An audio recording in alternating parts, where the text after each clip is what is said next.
Hello, everyone. Welcome to The Reason We Learn. I'm your host, Deb Fillman. At The Reason We Learn, we aspire to be part of the solution. The purpose of this show is to take a good, honest, potentially painful look at the way kids are being educated. We know we can do better, and this is where we'll talk about how. Let's learn something.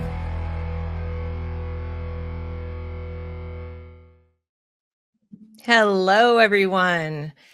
I hope everybody's having a great evening so far on this wonderful post-election day. Wonderful for some of us. Others of us, I think, are probably crying, but we're having a good time. So welcome. Thank you for being here. If this is your first time to this channel, please go ahead and click that subscribe button so you can be notified when I make new content. I cover education and all things related to it, including philosophy and a little tiny smattering of politics, but not much. Current events, anything that would touch on education policy or education pedagogy and philosophy is going to be covered here.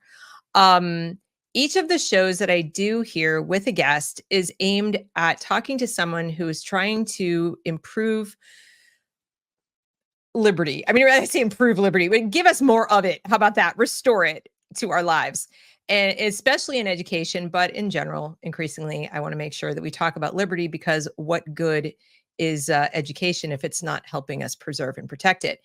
And today's guest, I'm so excited to have here, Courtenay Turner, is a podcaster. She is the host of the Courtenay Turner podcast. She's also a speaker and, like my own child, an aerial acrobatic performer. She spent her academic career largely steeped in the world of philosophical and psychological texts. You know, we talk about that a lot here. And she is a passionate athlete and performing artist and paved the way for the world in which she is currently immersed. Many today know her only as a podcaster, where she boldly seeks truth, diving into a myriad of deep topics surrounding issues of health, fitness, medicine, philosophy, psychology, politics, all of it. Okay. But I've asked her here tonight because I think she is one of the few people who really deeply understands the difference between education liberty, because she understands liberty, and school choice. And I know if you're a regular in my audience, you've heard me say, be very skeptical of school choice. You've heard me out and out criticize it and some of the people who are pushing it. And I've had a lot of difficulty explaining why. I mean, I have repeatedly, but I think it's going to take multiple shows and multiple people, experts, to explain it. And I thought, why not talk about what would be better? Because that's a question I get asked a lot. Well, what would you do? What would be better? Well, education liberty would be better. And so we're going to talk about that. And we will also be talking about surveillance in schools in particular. You may not even know what surveillance means. You may think of it just as cameras and listening devices and not realize it's data gathering, and how much our public schools and increasingly our private schools collect data on our children. I've talked about it on this channel before, but it is ramping up. So with Trump's win, you might be very excited, like we're going to have great reform, things are going to get freer. And I'm here to say, we better watch it, because it really doesn't matter who's in the White House.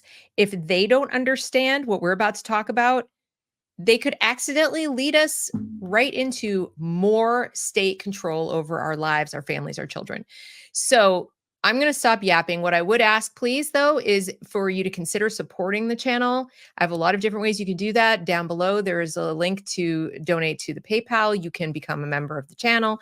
You can join my Substack as a paying member. That supports my work. You can like and share this broadcast, of course. That's always helpful. And you can, employ super chats if you would like to say something. I will be checking the chat periodically, but of course, a super chat will guarantee that your question gets answered. So without further ado, please join me in welcoming Courtenay Turner to the stage. Hello. Hey. I'm so excited. I mean, like I said, I've been kind of talking about this topic alone. Well, I wouldn't say totally alone. James has said a couple things, but it's not really his core area. So let's just dive right in. Tell us your definition of education liberty? Like, what would that look like to Courtenay? That would be a complete liberty, complete parental rights. So I mean, depending on your worldview, I think that parents have a God-given right to educate their children as they see fit, and that means that that could be sending them to public school. It could mean sending them to a private school, a religious school, or it could mean teaching them at home. It could be unschooling. It could be, it really is up to the parent. That to me is education liberty. And I've been to my state capital, I 8 times now on this topic, and it has been a fascinating experience. I only moved here to this state about 3 years ago. I was in California before that. So, I thought I was here in a very red state, and I thought, of course, this would be very well received, my speaking to my state legislators on this topic. And I was in for a bit of a rude awakening. That was not quite my experience. It was not quite as positive as I would have liked it to have been. My first experience was I was invited to speak before the legislators on the next topic, the natural asset companies. And one of the senators had asked me to come in and explain, because he said most of them are not familiar with this, and a lot of bills are being pushed through that are related pretty directly to it, things centered around things like conservation easements. And so I went and I did pretty much a presentation on it, and that was very well received because most of them had no clue. They were not familiar with the subject matter at all. They had no idea what the longer range agenda was, and so they were just very curious.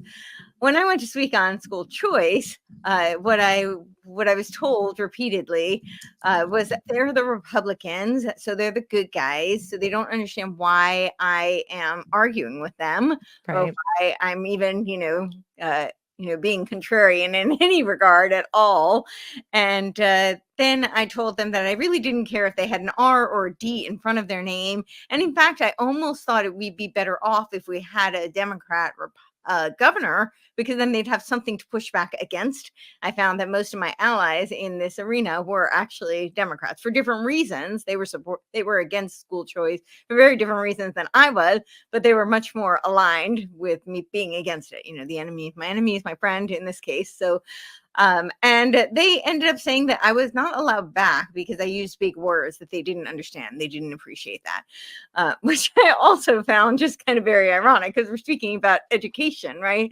And when we talk about education liberty, they kept telling me that they had an obligation to educate the children, that we have to provide education. And I remember with one particular legislator, actually, I said, could you please tell me where in the state constitution this is that you're referring? Because you keep saying this is in the state constitution, and you're just following it because you're obligated to. Sure. And so he pulls it up. And of course, that's not what it says at all. It says that they are obligated to, they have a duty to provide the option of a public education. I'm paraphrasing, but they don't say that they have to force them to be educated in any kind of a way at all. And then we argued about whether or not there were parental rights, because he said that there's children's rights, and those compete with parental rights. That And there are sounds like the states' UN rights. talking. Yes, That they're doesn't children's sound like the United States. the state of Tennessee. Like, Yeah. he told me that there's the children's rights and there's the state's rights. And we're like, okay, very, very confusing. And so I was trying to explain that I did not care whether they were Republicans, Democrats, if they were limiting parental rights, if they were expanding government control, if they were increasing tax allotment, if they were misappropriating tax funds, if they were increasing public-private partnership, then I was not for it. And I didn't really care what the label was that they used. So to me, that's what education liberty would be. It is not being told, they use these very clever marketing terms, I think, and this has been such a long range plan, and they knew that using the term choice was going to be very favorable to the quote unquote political right, because they like the idea of choice and freedom. And this is, of course, just part of the Hegelian dialectic to, funnel it into global education, creating global citizens. And this is something I was involved in when I was in 6th grade. I actually created a board for school choice.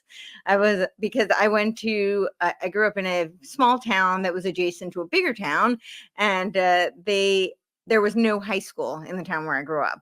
So if I went to public school, I would have to go to the neighboring town's high school. And it was very cliche, this may offend some people, but I don't know how else to say it, but it was literally one of those towns that was divided by railroad tracks, and the school was on the other side of the tracks, and it was not safe, and it was not a good education. So I had created a board for school choice, because I didn't understand why some of my friends who lived in neighboring towns, their high school was actually, in terms of proximity, closer to me. So I would tell my parents, well, why can't we just go to one of those schools? They're actually closer. It didn't make sense to me. And so I started this board for school choice, but I had no idea then what I know now. I did not know the long range agenda. And of course, to me, it was just about freedom. Like, why can't my parents decide which school is better for me? They're paying the tax dollars anyway. And so the voucher system seemed like it makes sense. But, whatever the government funds, it runs. So we know that it's really not school choice, it's government school choice. And that's the part they leave off of the very convenient label that is so enticing and appealing. So. Yeah. And you describe the situation of not being able to go to the school building that was not only closer to you, but also would have provided a safer, better education. And I speak to so many people today who say the same thing. Well, I want to be able to take that voucher or take and go to a different school. And I say, but do you understand that the same government that has put you in this arbitrary box that says your zip code and these tax dollars, and by the way, it's this many dollars, and like all those little things that are forcing you to go back to that government and say, pretty please, may I step outside the box? Right. And pretty please, may I have, some of my money back, or my money and 3 or 4 or 5 other people's money, because what it usually amounts to. And some corporations' money and some federal grant money and some other money. Can I please have that and take it to this other place? And to me, it doesn't make sense on its face, because it's like asking your jailer if you can go to a different cell. They set up all these things. If you weren't paying the taxes in the first place, if you weren't compelled to attend, there's compulsory attendance. If instead your parents could be like, we're going to hire a tutor and get 10 kids in the neighborhood, and they're going to, if it weren't like you have to show up somewhere, and if you don't tell us why, then none of these other things would need to happen. So it's like they're starting way downstream of the problem, and then saying, why don't you want me to have what I need to survive? And like, I do. But what you need is much farther up upstream from where you are. For sure. And that's where you have to start. And tell me if you think this makes sense. The way I've explained it to people is your default position is freedom. Your default position is liberty. Like, you're born. So it's also poverty, by the way, but you're born, or you have a kid, and yay, you're free. Okay. The going to public school, or the saying you have to show up at the school or tell us why you're not, that's one kind of oppression. They're telling you what you have to do and how you have to raise your child and educate your child. But currently, the government is not allowed to tell you which other option you can choose. So in other words, right now, people do have they have choice to homeschool, microschool, parochial school. In varying degrees in different states. True. If you're a foster kid, you don't have those choices. So, and divorce situations. Even in some states, like in Tennessee, actually, there's 4 categories of homeschooling, and none of them are truly free homeschooling. Oh, no, true. Okay. So like there's strings attached. Well, let me put it a little differently. Okay. The government is already saying, this is what we call education. Mhm. This is what we'll accept as education, as Courtney just explained very well, that, even homeschooling this is what will allow you to do. Yeah. And these are the private schools will allow to operate as a school and so on. So they're already governing like all of education. They're defining what it is and what they'll accept, whether or not you're paying extra for it. Right. So to me, going to them and saying, pretty please pass a school choice bill is just it's not, you're giving them permission. It's like an engraved invitation to come and have more power in Yeah, that well, you're system. asking them to have more power. You're saying Yeah. you are the authority. I defer authority to you, Yeah. even though they shouldn't have that They authority at currently all. don't have the authority. They can say that parochial school is a school, rubber stamp, okay? But what they can't do until school choice, they can't necessarily go into that parochial school and say, yeah, it's a little Bible-y. I think you need to tone it down because, that what First Amendment, we can't make a religion They or can't something like that. if they don't take money. So That's this is right. where the whole school choice That's comes what I'm into saying. whatever the So government right funds, it now, they runs. don't have those permissions. But if you go and say, pretty please let me take taxpayer dollars into Yeah. this setting, you're inviting them where they otherwise don't, aren't welcome. Yes, exactly. And So, I think a really good point you brought up is that they're telling you what education is. They're defining it, and I think this is one of the biggest, most foundational problems because this is actually the argument I had with the state legislators. So, I brought up the example of our founding fathers. I said, would you consider them to be well educated, erudite people? yeah. And of course, they said yes, absolutely. And I said I would agree. In fact, I think that they're more educated than most advanced degree people I know today. And this is not to knock people who are with advanced degrees. This is just simply to say that I have shared with personal friends of mine who I obviously respect and hold in high esteem and think and know that they're very well educated, in the formal sense of the word. They actually Sure. have degrees and letters after their names in some cases. And I've sent them Federalist and Anti-Federalist like sections, and talking about it colloquially in conversation. And I can tell from the response that they cannot comprehend what I've sent them. The reading comprehension just isn't there. That was considered fourth grade reading level back then. And they did not have formal education. And so this was my point. So we're deciding, the government is deciding what is education. And I would argue that education has not served us very well. Clearly, case in point, when I am talking to these people and they're telling me that I'm using big words that they don't understand. And then when I try to explain, I wasn't intentionally trying to be, to obfuscate. I was, just trying to make my point and give them a brief rundown of the history of this issue. And so I was very happy to elaborate. And I said, we can do like a 2-minute history lesson. This doesn't need to be super complicated. And it was wintertime. And they said, the woman in the black fur is not allowed back. So, yeah. Oh my God. Yeah, they were very upset with my big words.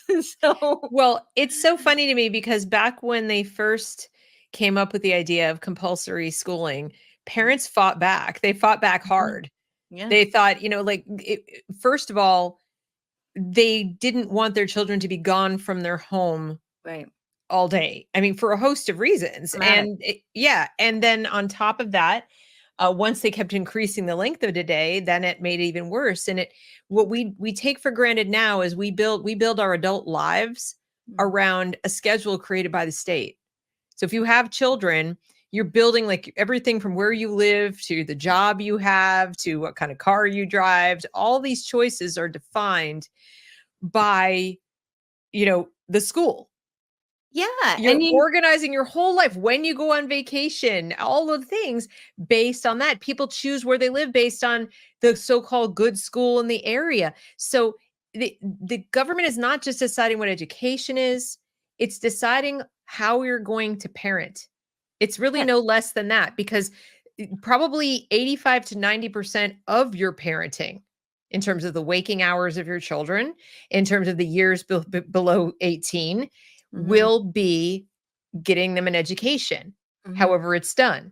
And so if that is done by the state, then that means the state is controlling that percentage of your parenting, whether you like it or not. You are co-parenting with the state. You can say, we don't co-parent with the government. Like, that's aspirational. You do. Yeah, you absolutely do, in so many regards. So there's anybody who has a like state marriage license has already given the state purview to be the executor of their whole marriage, and that includes everything accrued, including children.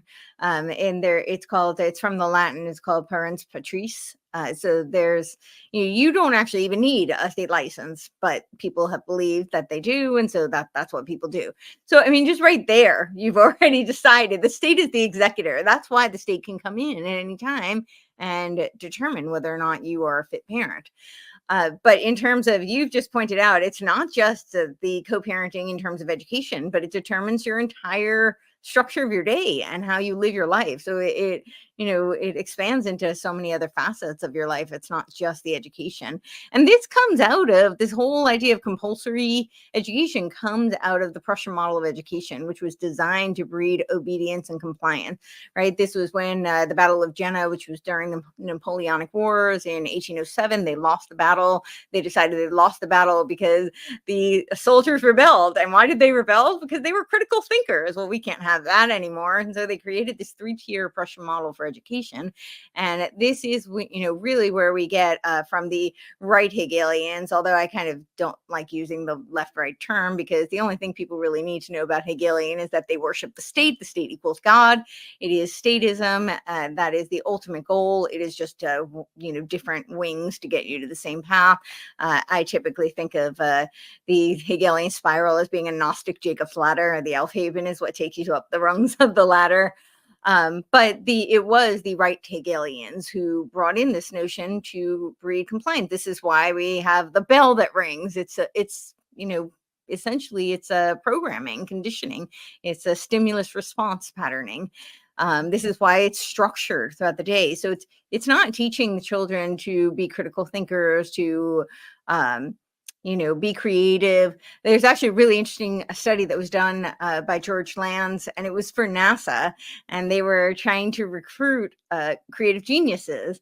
And so they started with children at age 5, and they found that 98% qualified to be a creative genius. And they followed them in increments, I believe, of 5 years until they were adults. And by the time they were adults, there was only 2% of the population that qualified to be a creative genius. Yep. And he attributed this to our education system because it does breed that out intentionally. So, right. Yeah. And people still, I think, even when we discuss this history and why it was done and so on, what I find is people still come back to, but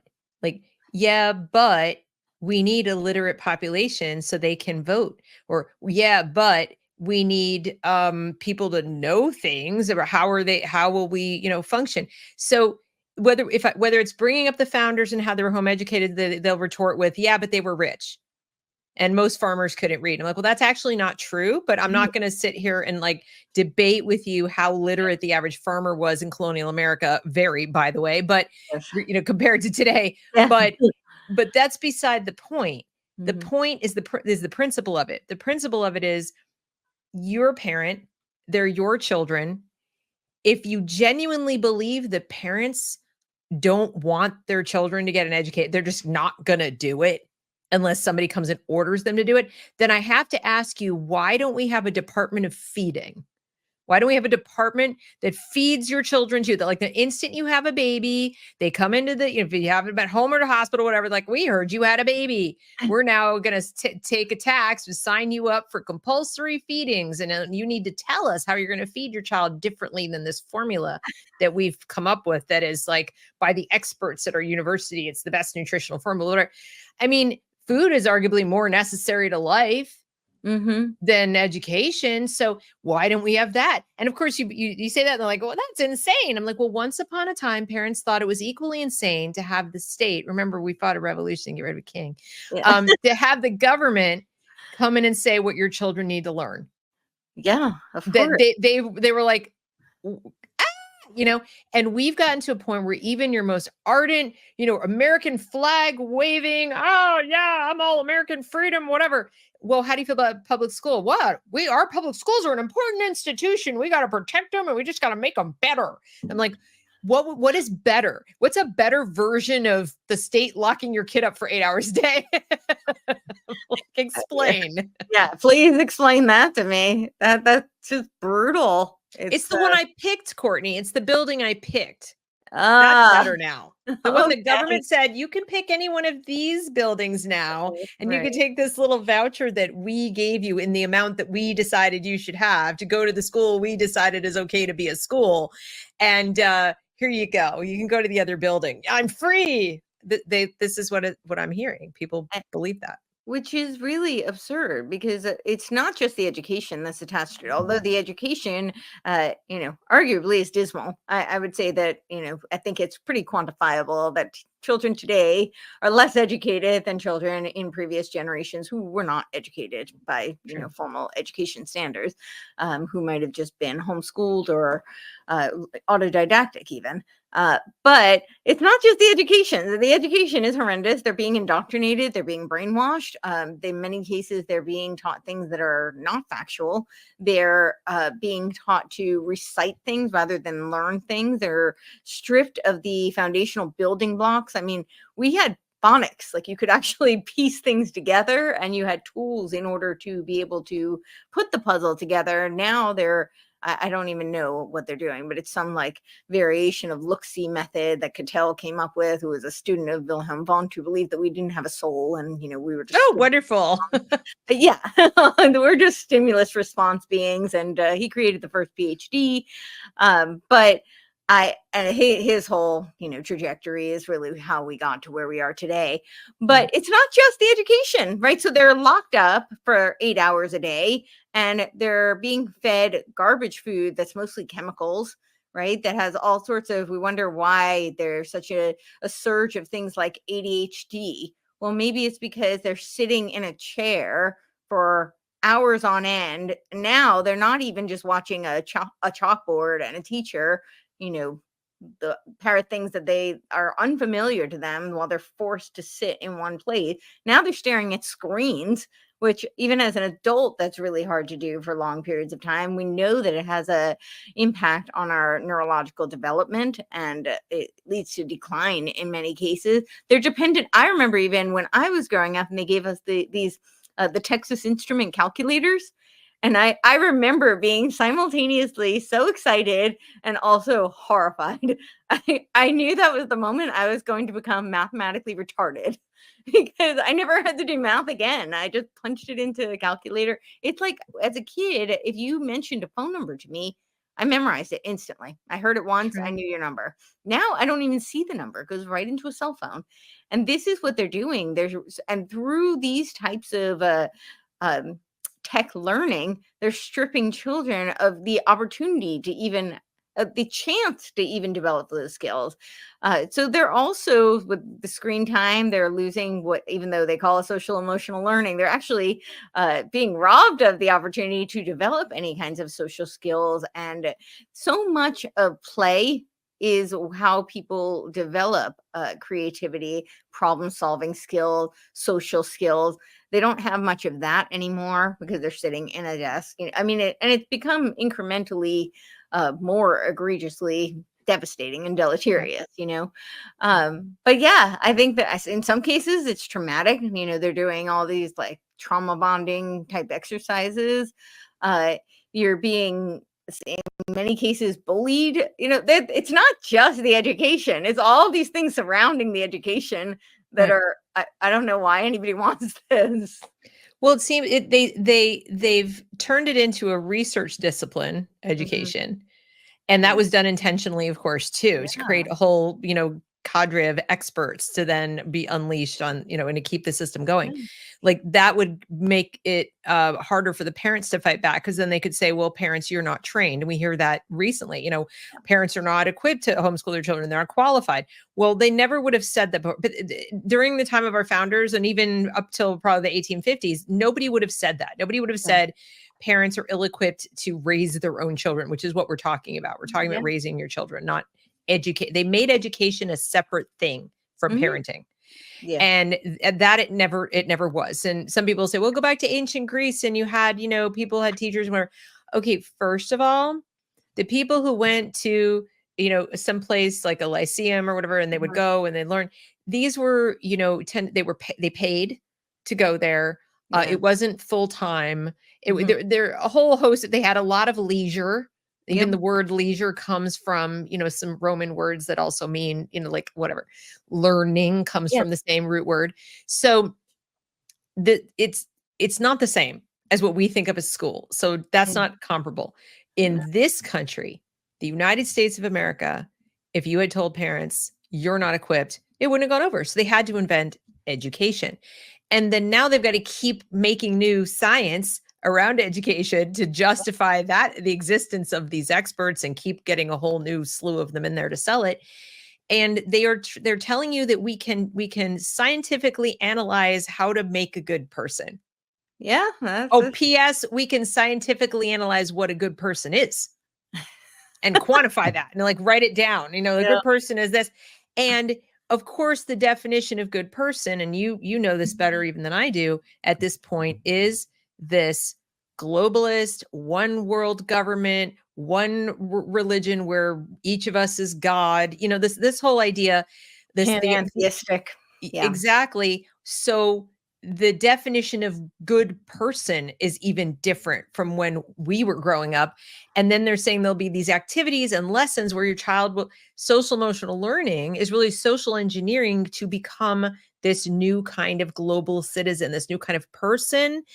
And I believe, tell me if you think I'm crazy, that school choice is one of the avenues to implementing that. Oh no, that's absolutely what it is. They I say believe that. that it I is. mean, this comes straight out of, it was the World Core Curriculum, right? This is Robert Mueller, who had his 2,000 ideas that became 7,000 because he fancied himself such a visionary that he couldn't stop.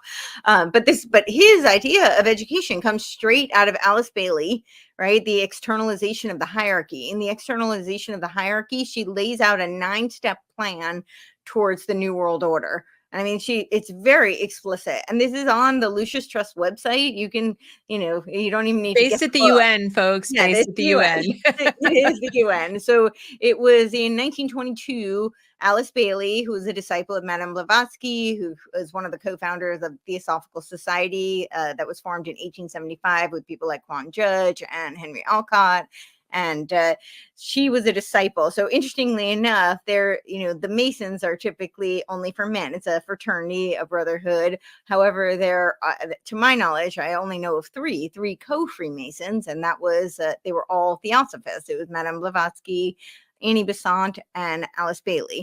Alice Bailey married Foster Bailey, who was also a 33rd degree Mason. And when she was raised in Orthodox Christian, but she had this experience where her ascended master came to her and told her that she could accomplish so much in life if, she wasn't confined by these very rigid belief system, and that her mission in life would be to execute the vision of the Masons, which was to create a one world religion.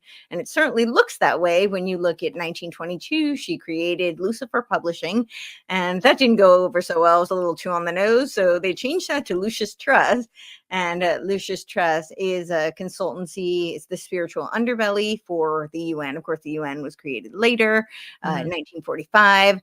And but yeah, Lucius Trust, on their website, they have all of her plans, like the Arcane School, the Triangles, the World Goodwill, which is where they had the world servers, and they have their festival. Yep. And they talk about how the plan of love and light will work out. And this is, of course, the plan for the New World Order. And this is what Robert Mueller's World Core Curriculum, which became Common Core in the United States, or Charlotte Elizabeth calls it Communist Core. I think that's probably very aptly put. And that comes directly out of Robert Mueller, who said that our world education to create global citizens, he uses that term. I found 33 references, but I think there were probably more in his 2,000 and 7,000, whatever, infinite ideas, where he uses the term planetics. And I just found this just planetics. Yeah. Oh my God. I couldn't get past it because it was just hilarious to me. Planetics. Wow. So planetics, I think, is very much modeled after Abraham Maslow had this document. It was called Politics 3. and he didn't finish it before he passed. So his wife Bertha brought it to Willis Harman and Stanford Research Institute. And it was right around the same time that Willis Harman was working on and published the Changing Images of Man document. He published the first iteration of that, I believe it was 1972, and then the final one was in 1984. This was, of course, popularized by the Aquarian conspiracy. Marilyn Ferguson was Willis Harman's assistant, and he used that as a pseudonym to popularize the ideas that were in Changing Images of Man. Changing Images of Man was about changing the consciousness of man and moving us out of the age of Pisces, which they believed was focused on the individual, and it was too competitive. So we need to move into the age of Aquarius, which is about the collective and cooperative.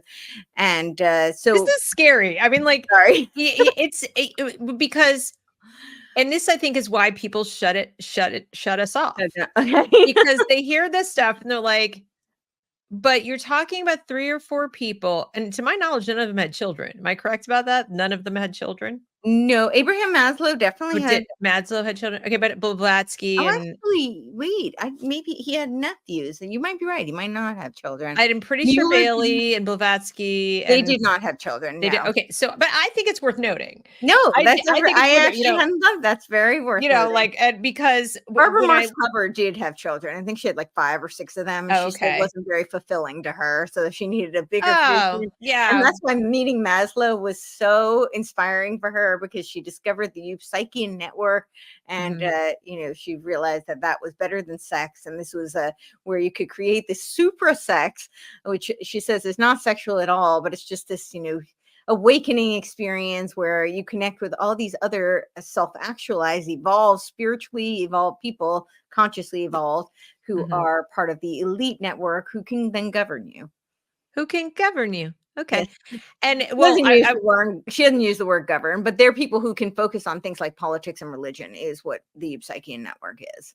So. Got you. And what's interesting to me, though, is that, most people listening to this think, but how did such a small number of people have such outsized influence? And I would argue, please correct me if I'm wrong, that the reason they did is that they happened to have their finger on the pulse of something that was very culturally popular at the time, which was, you're right there in the progressive era. You're at a time where people are looking for, they're looking for something. We'd come out of our industrial, the industrial age was just like a little bit behind us.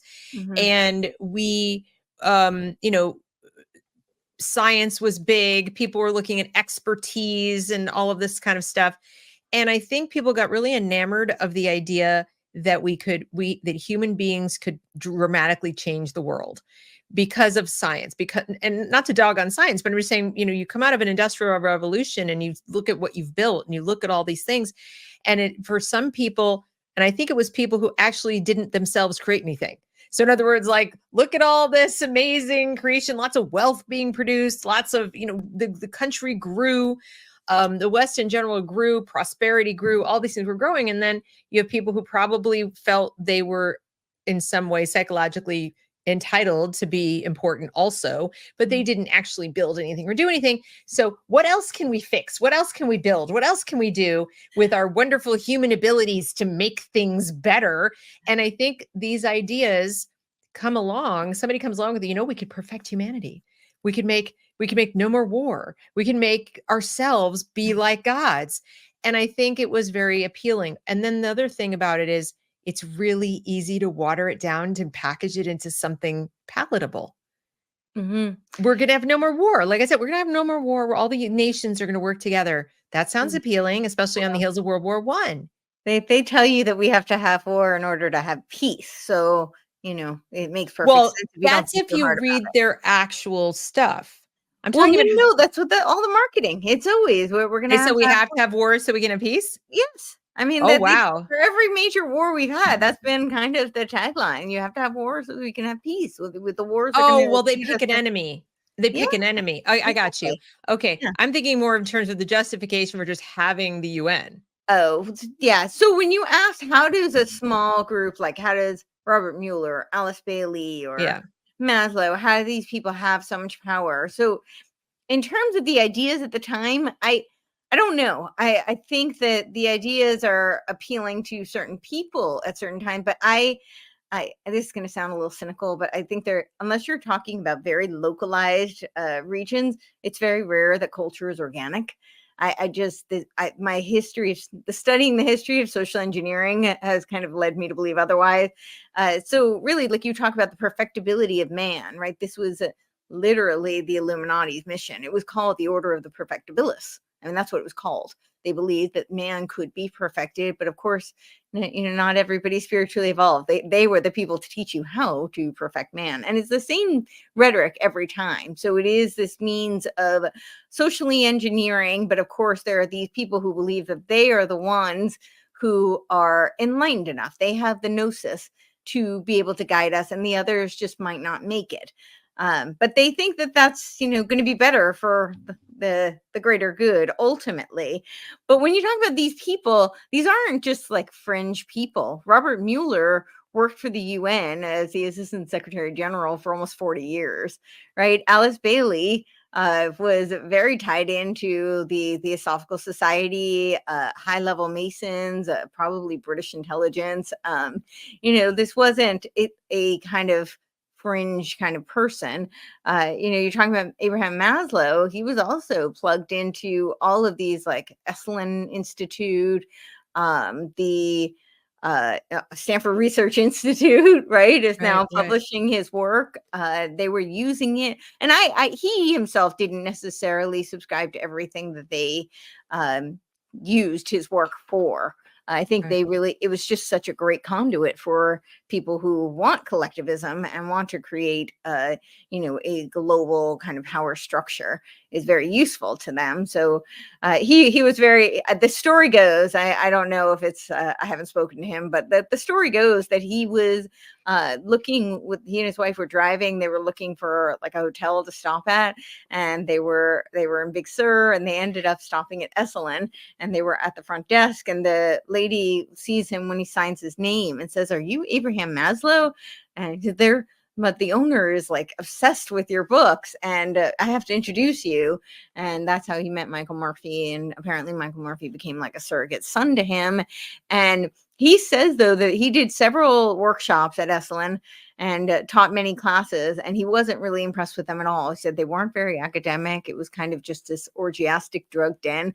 And he tells a story of Fritz Perl, who was one of the forerunners of Gestalt therapy, not to be confused with Gestalt psychology. They're actually different. I do think that Gestalt therapy kind of subverted Gestalt psychology, but that's a whole nother story. But he says that Fritz Perl was like not paying attention at all because he was high and busy humping the woman next to him. Oh my God. Yeah. So she's like, this is not, academic and intellectual. This is not the environment that I want my material propagated. But they were very enamored with him. So, and he was very close to Michael Murphy, who he does describe as a surrogate son.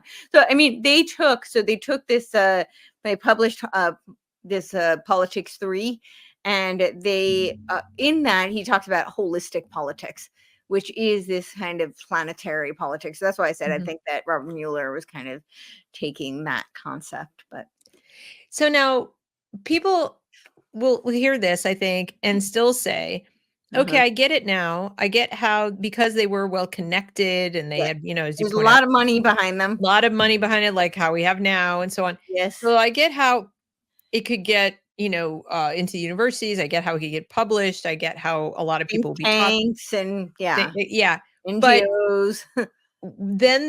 But then they might say, but how doesn't it kind of fall apart upon implementation? Meaning, once it gets down to the level of, the classroom, once it gets in front of the kids, how do do you really think that American schools from that time forward have been really orienting themselves towards this stuff? And what would you say to them? Because we have a lot of people, I remember Republicans, even to a certain extent, libertarians, who will say, yeah, we should get rid of public schooling, but there's always like a but. And I meet so few abolitionists. I meet so few people who just say, no, this is just fundamentally wrong. Most people will say, well, it's teaching the wrong stuff, or it's okay to have blah, blah, blah. So what do you say to them? Like, has it been very successful in filtering down to the, the individual child and the individual person sitting in a school? The education system? Well, meaning like these ideas Yeah. that these the perfectibility, the Illuminati, all of these people said, hey, this is what we got to do. We got to re-engineer man, and we got to change education, and we have to put in place this compulsory system so that people have to consume this stuff. And then I'll meet people and say, yeah, but it really hasn't worked very well. I mean, maybe they did, but it really didn't succeed. And you're worrying about nothing. And I think it's been quite successful. Yeah, I think that we see children coming out of school who are confused about whether there are two sexes. I mean, this is like the most fundamental basics, and it is not that they're learning this at home and with their family. They're learning this in school where they're being taught. They're literally being taught false information. They're being indoctrinated. So yeah, I actually think it's been very successful. I think it was Rockefeller who said that he didn't want a society of thinkers; he wanted a society of workers, and that is really when they talk about the school choice agenda. I mean, they do say that the goal is to put every child into a computer. And that really, it's to create global citizens.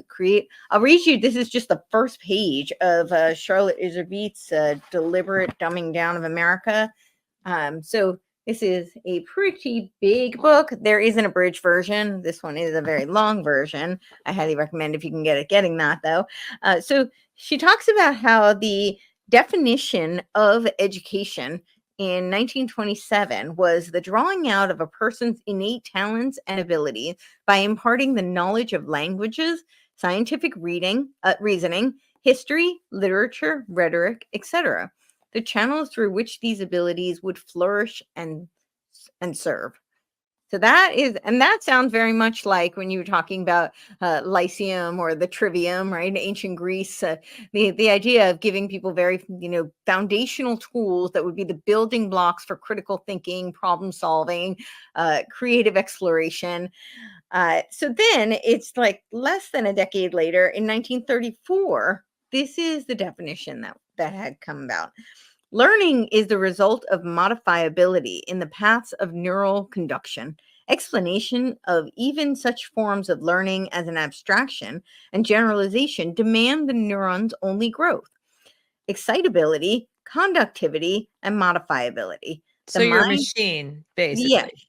this is systems, this is what's it called, the stimulus response education, right?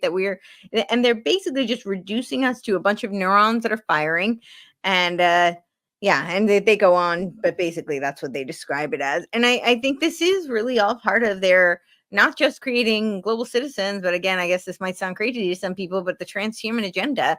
When you look at, so they want to create global citizens, this kind of worldwide consortium, and then they're trying to create what they call an AI world society. They have the whole blueprint laid out for this. This is the UN's their vision for the centennial of the UN. So the UN was created in 1945, so the centennial would be in 2045.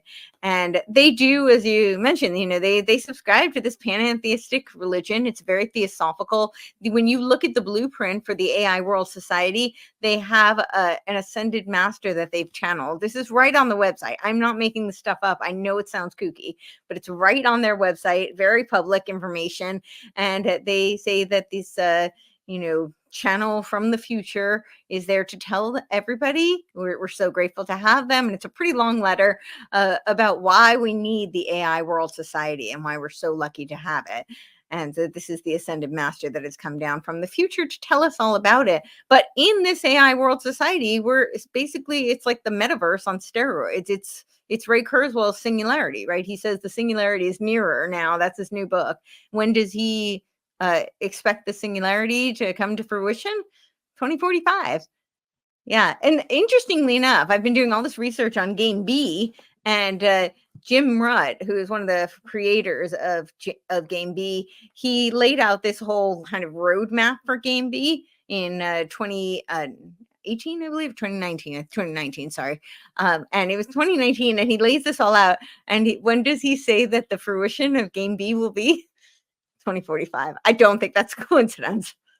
No, I doubt that it is. And so let's flip back to the education liberty part. So we've just described what to me is like a horror movie. I mean, I hope other Yeah. people listening feel that same way, but just in case, um there might be people out there saying, "Okay, but why is that so bad?" Mhm. Like, why is what you described, Right. are you fear mongering? Like, Mhm. shouldn't our kids have work? Shouldn't they all be gainfully employed? Shouldn't it, what's wrong with AI helping figure out what they're good at and what's best for them? And what if life really is just stimulus response? I mean, how do you know it's not? So in other words, like there are, I've met parents who talk to me about SEL, for example, and I tell them what's going on.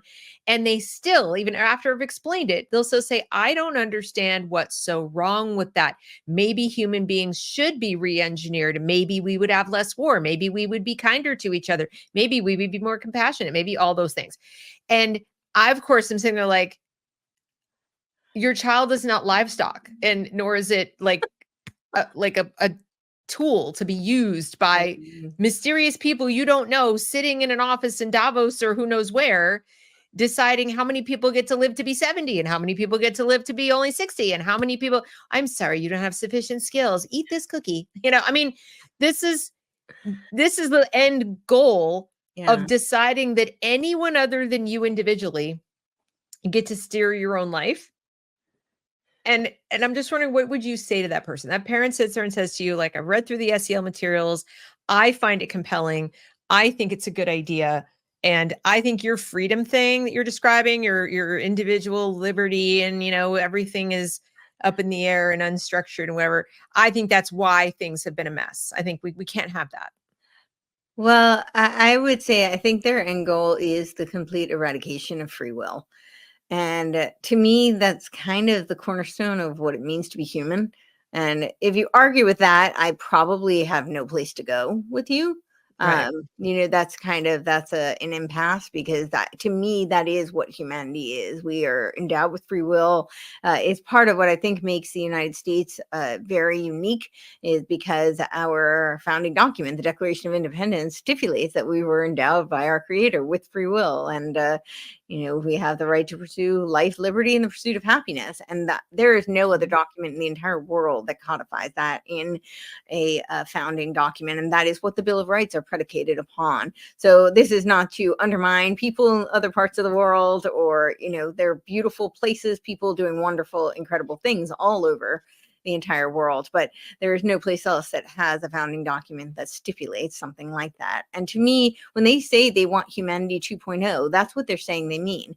There are people like Yuval Noah Harari, which I think he's really just kind of a frontman mouthpiece. However, he talks about how free will be a thing of the past. And he I says, think he's a monster, actually. well, he I just may very well be. I'm much more pedestrian than you. I listen to him and I'm like, yeah, he's like Satan. I just, There might be a possibility of that. I don't like. Nosferatu, I just I don't understand. And I've listened to him, and I'll sit there and I say, I can't decide if he's observing something, Right. like he's saying, if we keep going on this path, this is what will be. I'm Mhm. just observing that reality, or if he's aspiring to that reality. It's very difficult. He makes it a little hard to tell. So I'm going to go with worst case scenario, because people listen to him. So on the off chance that he is like, yeah, that sounds like a great idea, I think we need to, challenge that constantly. But I find it to be very scary. And yet increasingly I'm having difficulty with some people, because they will literally look at you with a straight face and say that maybe people having so much free will is not such a good thing. They choose wrong, right? Wasn't it Hillary or Michelle or somebody who said, we can't let people make their own choices. They'll make wrong choices. They'll Well, make the I wrong actually choices. encountered this when I went to the Yeah. state capitol speaking about school choice, in fact. And Yeah. this is what they said to me. They said, well, what about parents who aren't equipped to homeschool, or will, misteach their kids or do a bad job? And I said, what about that? It's unfortunate. There are parents who are not good parents. It's a terrible thing to say. It's an unfortunate reality of life but however, there are times when you encounter parents who are terrible parents. It does happen. They're terrible parents. They do not do a good job of either providing an education for their children or educating their children, and their children go on to do miraculous things. They flourish in spite of the environment in which they were raised, and with the gifts they have, they end up persevering and thriving. And this happens. You also see a lot of the opposite. I see this all the time. You see children who have been given every material advantage possible. They're doted on. They are given all sorts of material means. They have every advantage you can possibly imagine, and they Right. grow up to be complete utter screw ups. They're just, and maybe it's not because, maybe it's because of, who knows, but you can't predict the outcomes. But regardless of what the outcomes-based education would like to tell you, you cannot predict the outcome of a child. And no matter what you provide for them, how you steer them, how you guide them, because we do have free will, because we are all endowed, I believe, with unique gifts, talents, strengths, weaknesses. And, Right. it is through the experiences and through our circumstances and our makeup, whether that be our genetic makeup, our passions, our environmental circumstances that shape us, that we end up making choices, and those, end up being the product of who we are and Right. where we go in life. So, this idea that you can determine, even if you have good intentions, the outcome of someone's life, to me, you're playing God. And despite what some may believe, I don't believe that we can play God. I don't think that, Yeah. we can I try. It think doesn't seem to end up very well. But snapshot fallacy, which is what you're describing, where it's like, yeah, where you are is very big in education, and it's yeah, very big in statism in general. The sure. people, the expert class, so to speak, are we've even seen it today in the reaction to the election. Oh, yeah. People can't seem to comprehend what you just said. And it's evident in how they talk about people they've never met before. Mhm. But they're Black. How did they vote this way? But they're poor. How did they vote this way? But this happened. How did that happen? And it's like, are you new here? I mean, I seriously want to ask these people, like, are you new on this planet, or have you just wrapped yourself in such a bubble Yeah. that you have never encountered any, like a self-made person who rose up from nothing, or Right. a person who started on the top and ended up a drug addict in the gutter, or whatever. Like you said, you cannot accurately predict. And I don't care how early you start with the engineering and the Mm, neuron programming and the stimulus response Skinnerian tactics in education. I love you. Yeah. People, little humans, will find workarounds, right? Taller wall, taller ladder. They'll Yeah. find a they'll lie, they'll turn it into a game, they'll pull up Mm, another window beside the window. I've seen kids do it. And the tragedy of it is, the clever ones will find clever other things to do. They won't necessarily be they won't be beneficial to them, to their learning necessarily, but they'll find other things to occupy themselves with. And then the ones who aren't clever but could have done better mhm. if they'd been given some access to opportunities to really learn and grow to their greatest potential, might as well just be literal livestock. I mean, it's like, uh they're just blank. It's like a zombie. So this is what we have. And I I just, when I'm talking about school choice with people, and I try to explain to them that it really won't matter what building you go to. If the government's funding it, the government's running it, as you said. And so that wonderful little private school down the street that you're so excited to go to won't remain that wonderful little private school very long if they accept the funds. Mm, And they may not even realize that. They may go into it with their, like thinking everything's going to be fine, and suddenly get handed that edict that says, well, now you're going to have to change this and change that and meet this standard and that standard. And that by that point, just like our colleges, will become sort of addicted to the money. Yes. Now we can't do without it, just as states that existed until 1977, what was it, 1979, with was it 1979? No, I'm sorry, it was 1977. Without the Department of Education, Yeah. they had existed absolutely without that. Yeah. And all those years, the states managed to do public education, which they hadn't, but they did. Yeah. Suddenly, the Department of Education comes with all this grant money and all these edicts and all these things. And now go ask a state. Tennessee is the only one that actually sat down and said, hey, let's investigate what it would do if we said no to the federal money. Nobody's done it until now. So this is this other problem I have. And I really wish we could make the moral case for education, liberty, and the benefits. You said about the kids who grow up with nothing and they go on to do great things. The other thing that I would say is, what about the moral hazard of providing taxpayer funded, essentially daycare for children? So in other words, how do we know that we haven't manufactured more bad parents?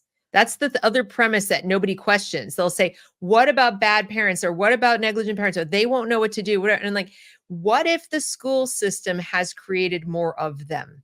It has. I mean, we know that it has, but I'm just saying nobody stops to ask that. Right. It creates this culture of, parents saying, oh, they're home for the kids are home for the summer. What will I do? Or, they're home for break or whatever. I hear this from parents all the time. And like, do you not like your children? Like, well, why did you have them? You not want to spend time with them?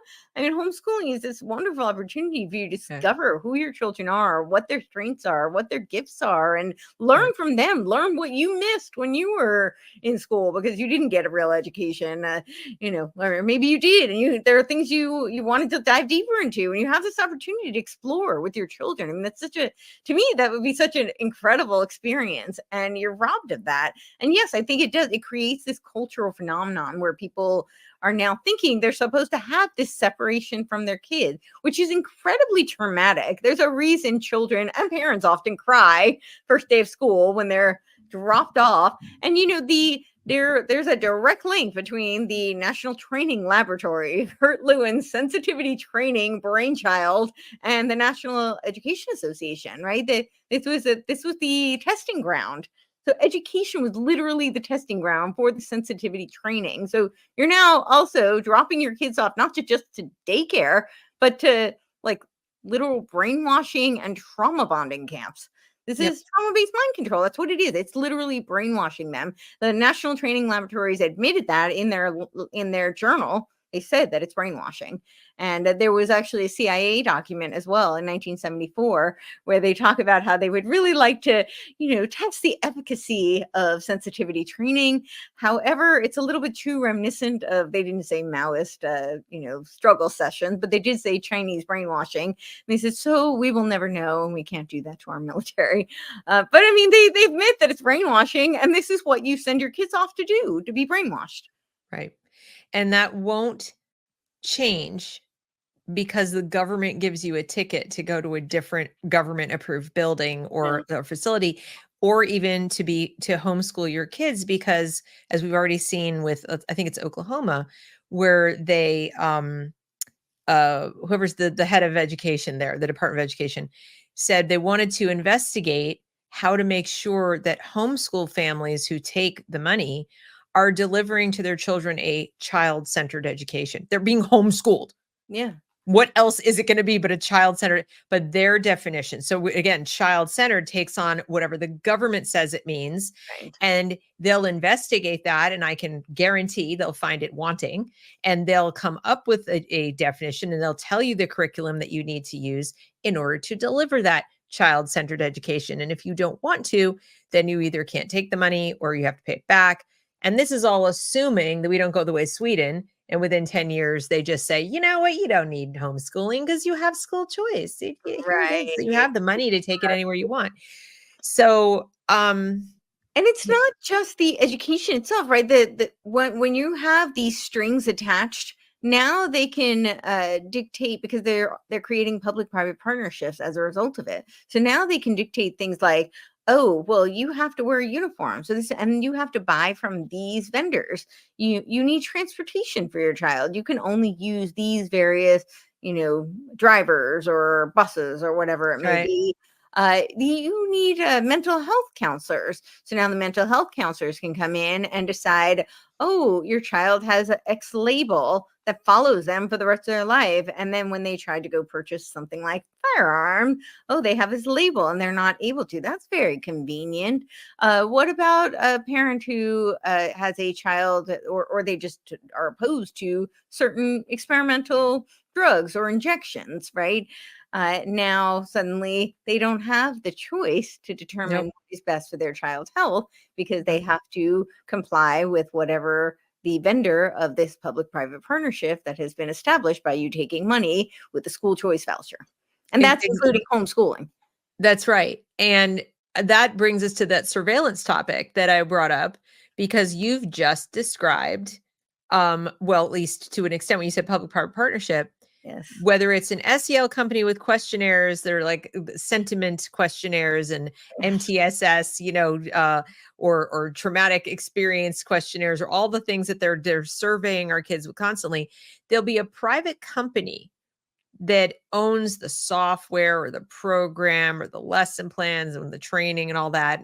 But the government, by the state paying for it, Yeah. they co-own the data.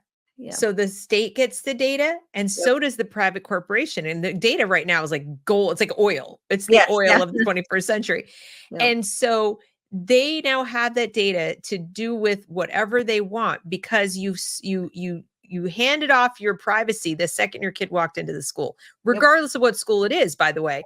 And in almost especially if it's a private school, because you signed an enrollment contract Yep. and you signed away many of your civil rights. Most people don't realize that. You Correct. have more of them, ironically, in the public school. So there goes all the child's data. To your point, oh, the child's labeled as, having an anxiety disorder or depression or self-harming behaviors, whatever, somehow, especially Mm. if the kid innocently enough says, yes, I feel very sad 7 days a week. Mm. They don't know. The kid doesn't know I just handed the keys to my future gun rights Right. to the state, but that's who now owns it. So the one company can try to sell you a bunch of, therapy and drugs and who knows what else. And the government just makes a little note, don't let you ever have a gun. Mm-hmm. Don't let you go work in this kind of job or that kind of job. That's the surveillance that Yeah. I really want people to understand about. What else can you tell us that we don't know about that particular topic, about that Well, surveillance? this is, and this is also such a long range agenda. This goes back to Charlotte Iserbyt. She worked under the Reagan administration. She was a whistleblower on the BEST project. This was the Better Education Through Technology program that was coming out at that time. And she saw the long range agenda that was Mhm. really to surveil all the kids. And yeah, so this has been in the works for such a long time. And now the only thing that I think is really advanced is the technology. So, now we have such fine-tuned cybernetics. Of course, the Macy's conferences was decades ago. But, I don't think they could even foresee what the technology today would do. But now, I mean, we see this on social media all the time. It's you're talking about it. They're listening to everything you do. And the kids now are learning through screens. So Yep. in some schools, they even have AI teaching them. They have AI tutors, right? So the cybernetic effect of that doesn't just mean that they're collecting the data. It means that they're also targeting them and programming them through the data that has been specifically mined on them. So Oh yeah, they'll tell you this is adaptive learning. yes. Bill Gates is big into that, especially with Yep. math. Yep. We'll deliver your child the math curriculum that aligns with what we just learned from their inputs. Yep. And again, as I said, the input could be poor because the kid didn't eat breakfast that morning. The input, they could be just flailing at it because they don't feel like dealing with that day. As you pointed out, they're stuck in a chair, they're rebelling, they're 7 or 8 years old and they're just hitting the keys. And now you might have them serve up different math and the kid sitting next to them who doesn't have problems sitting in a chair because, they're less easily bored. And we have this sort of hierarchy building that has nothing really to do with whether the child is smart or not smart or whatever. And it has everything to do with the situation in which they Oh, find themselves. yeah. And that could steer their whole life. Like that adaptive learning tool could just keep going and keep going through the grades. And you will never know It's all for stratification, right? So they Mhm. can create this global workforce. And Mhm. this is all part of a eugenics agenda. I mean, even the aptitude tests were coming right out of Columbia with who is it, Thorndike and Cantel. And there's even actually in Mensa in the website, I think they took it down as of maybe a year ago, but there's a whole eugenics section of their website because that's what it was created for. It It's was a eugenics program. So, but back then, when they were originally creating it out of Columbia, they were pretty explicit about how they were creating data points out of humans. It was a way to then kind of stratify them, and mhm, and that's now we don't need that really because we have right. all the technology that's data mining them, and it's so much more fine tuned. So, and then it's a cybernetic feedback loop. It programs them, and so we have a bunch of you can have like a whole world of just like automaton MK Ultra victims Right. based on all of this data mining and cybernetic feedback loops. Scary. And so what okay, then we get President Trump, Yeah. now President-elect Trump, Yes. just today, said that he wants to make sure that homeschooling families get, we don't know what form it's going to take yet, but he says a $10,000 Mhm. tax credit for homeschooling. Now, I hope he doesn't mean per kid, but I don't know what that's a lot I of think money. it did mean per kid. If he means per kid, okay, well, I had 3 kids at one time doing that'd be $30,000. Well, now, if you didn't owe or didn't pay $30,000 in Mhm. federal income tax, He said um he's gonna get rid of income tax anyway, which oh, well, yeah, I mean, I but think so then is that a subsidy then? So if you're gonna get rid of income tax, right, then nobody has anything to complain about with the cost of homeschooling. You have it, so unless somebody's gonna cut your pay instantly because right, you don't pay income taxes anymore, you're gonna be flush because you're not sending the government, however percent of your, they don't have your money before you do. But right. if he does it, if he's talking about it with the income tax and it's more than you paid in, then it's a subsidy. I have to Subsidy. keep explaining this to people. It is not a tax cut. It's not even a tax rebate. It's a It subsidy. is it is a subsidy from the federal government. That's like cash welfare, folks. Well, I mean, I'm honestly very concerned about it. I made a big push for everybody to vote for Trump, but I'm So did not, I. yeah, I'm not naive to the challenges and the work we have ahead of us. And this goes back to it was at the end of his last administration where he created this 1776 commission, Yes. Mhm. right? And I have some concerns with that as well. On the face of it, ostensibly it looks awesome, sounds great. Who doesn't want the spirit of 1776? But when you start looking at who's behind it, it looks like the whole Paralin kind of consortium and Atlas Network consortium. It's the usual players like the Heritage Foundation and the Claremont and a lot of those kind of, and for people who aren't familiar with the Atlas Network, people like Americans for Prosperity are part of it. It's a lot of Koch brother money, and it's people who, again, this is a right-hand path of the left. It's people who say that they're Republicans or conservatives, but really they are very aligned with a kind of global Right. agenda, a Right. collectivist agenda that is not Just conservative in one the that represents things they like. yes. But basically the same idea. It's the same loss of individual freedom and autonomy and Yes. whatever that where, you aren't part of any identity group or a movement or anything. You are just you, Yes. and your children are your children, Yes. and it is your responsibility to parent them. It is your responsibility to educate them. In Yeah. fact, the whole concept, folks, of parenting is a modern invention. We actually used to just be parents, okay, Hey. but we educated. Education was attached to being a parent. There was no separation. As I said at the outset of the show, they created the term parenting Yeah. and a separate term, educators, to Well, and separate our what children from us. well, I mean that is such a like can of worms because I mean they isolated people, right? They Yep. isolated people so that we could be all compartmentalized. Once upon a time, I don't like Hillary's saying it takes a village to raise a child, but the sentiment isn't entirely false. She means it in the collectivist kind of Marxist kind of language. But if you think about how humans used to exist, we had That's extended right. families.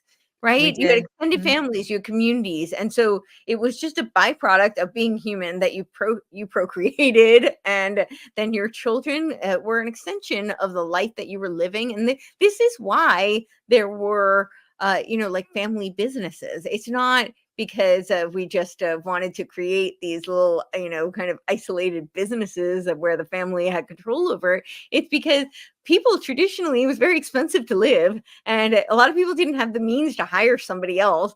Oftentimes, if you had a farm, or even if you just had a plot of land, you had children to work that land. And Yeah. then the children learned the trade of whatever you did. Or, if you were a goldsmith, your child typically learned that trade. You were the Look at the apprentice. Amish. Yeah, look at I they mean, still do that. they do. They still And do then when that. we even look out at what happened in Western North Carolina Mhm. and how people came together and, Yeah. they're rebuilding their communities. Even the Amish showed up and helped rebuild homes and lickety split. I mean, they have Yeah. skills. This is what built America. Yes. It's not that we didn't have people building factories and people working factories, No, yeah, sure. but the idea that came to be popular at the time that, what if we could make people do that? In other words, Right. what if we could put them in school, tell them it's a great equalizer, tell them it's this great thing, and kind of force them into a particular path, this career path or a worker's path, Well, that, also all that gatekeep the college. path, right? So now Yeah. you keep. I mean, I think a really great example of this is the medical industry, right? Or Yeah. law is another really great example. But let's take medical, right? In ancient times, but prior, or not even that long ago, but prior to the Rockefeller takeover of medicine, the allopathic system that was introduced through the Flexner Report of 1910, most really the root word of the word doctor means teacher. So it was a collaborative relationship where the doctor was a teacher to help educate you how to heal your body.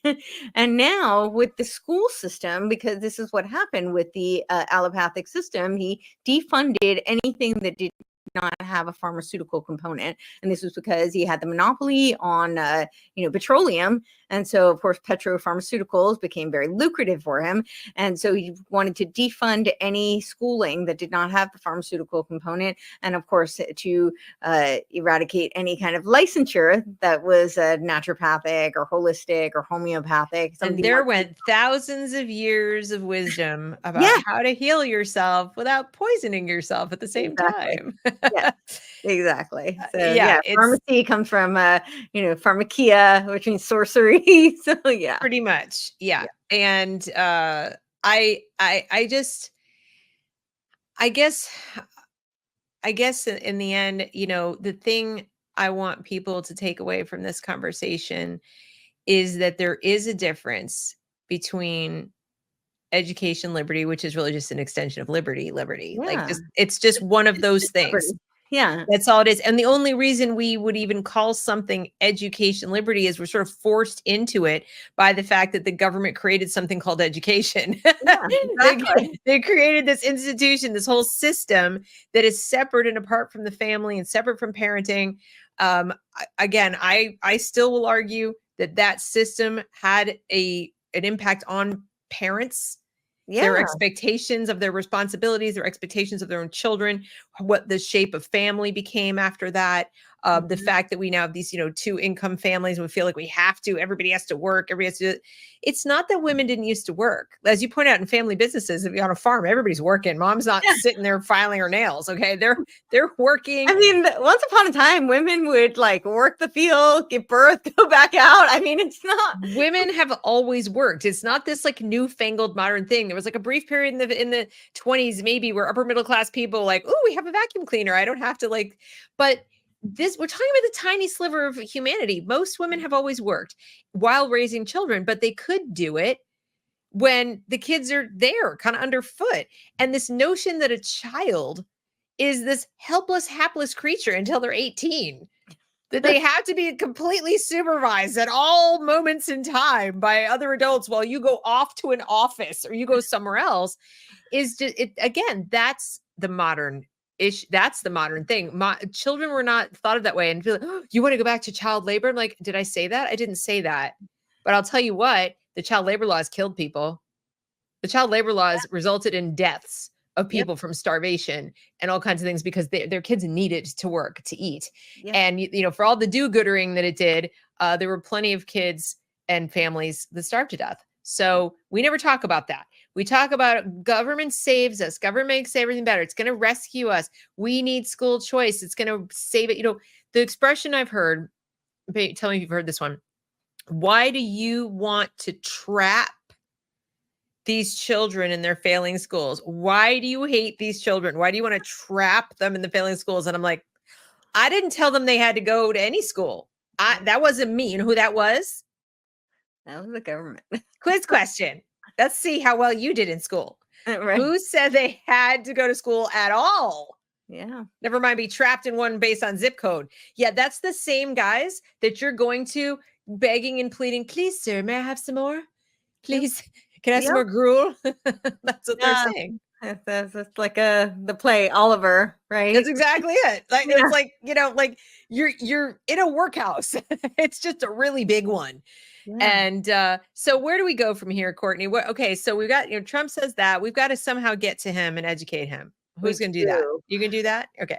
Somebody's got to do that. we do. I nominate you to do that. Somebody's got to get in touch with him and say, you know, Mr. President, we're going to give you the benefit of the doubt. You have good intention. I don't think he's in the Illuminati. He's got a lot of flaws, but I don't think that's one of them.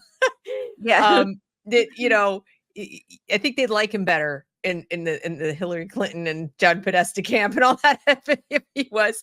But you be careful with this, you know, I'm going to mandate school choice and I'm going to do all that, because that is not, first of all, I don't think the only thing the federal government could do, and again, somebody correct me if I'm wrong, is use equality under the law, you know, 14th Amendment, to say that a state that compels you to send your kid to school or provide otherwise for them while taking 100% of your money anyway. So no, you pay this, I pay the school tax, I don't use it. Can't block you from using the facilities for which you paid. If it's sports, if it's whatever it is, the fact that they can't tell you can't unless you come to their school. I've often wondered, is that really legal? Like, can they really do that? They're taking your money. They're telling you have to go to school, but then they're saying you can't come here for these other purposes that the other kids get to use. So if he finds some narrow little way like that, maybe, but I'd rather get rid of the schools. Like, in other words, I'd rather get rid of the compulsion. I'd rather compulsory education. John Taylor Gatto is a really great resource on that. Yeah.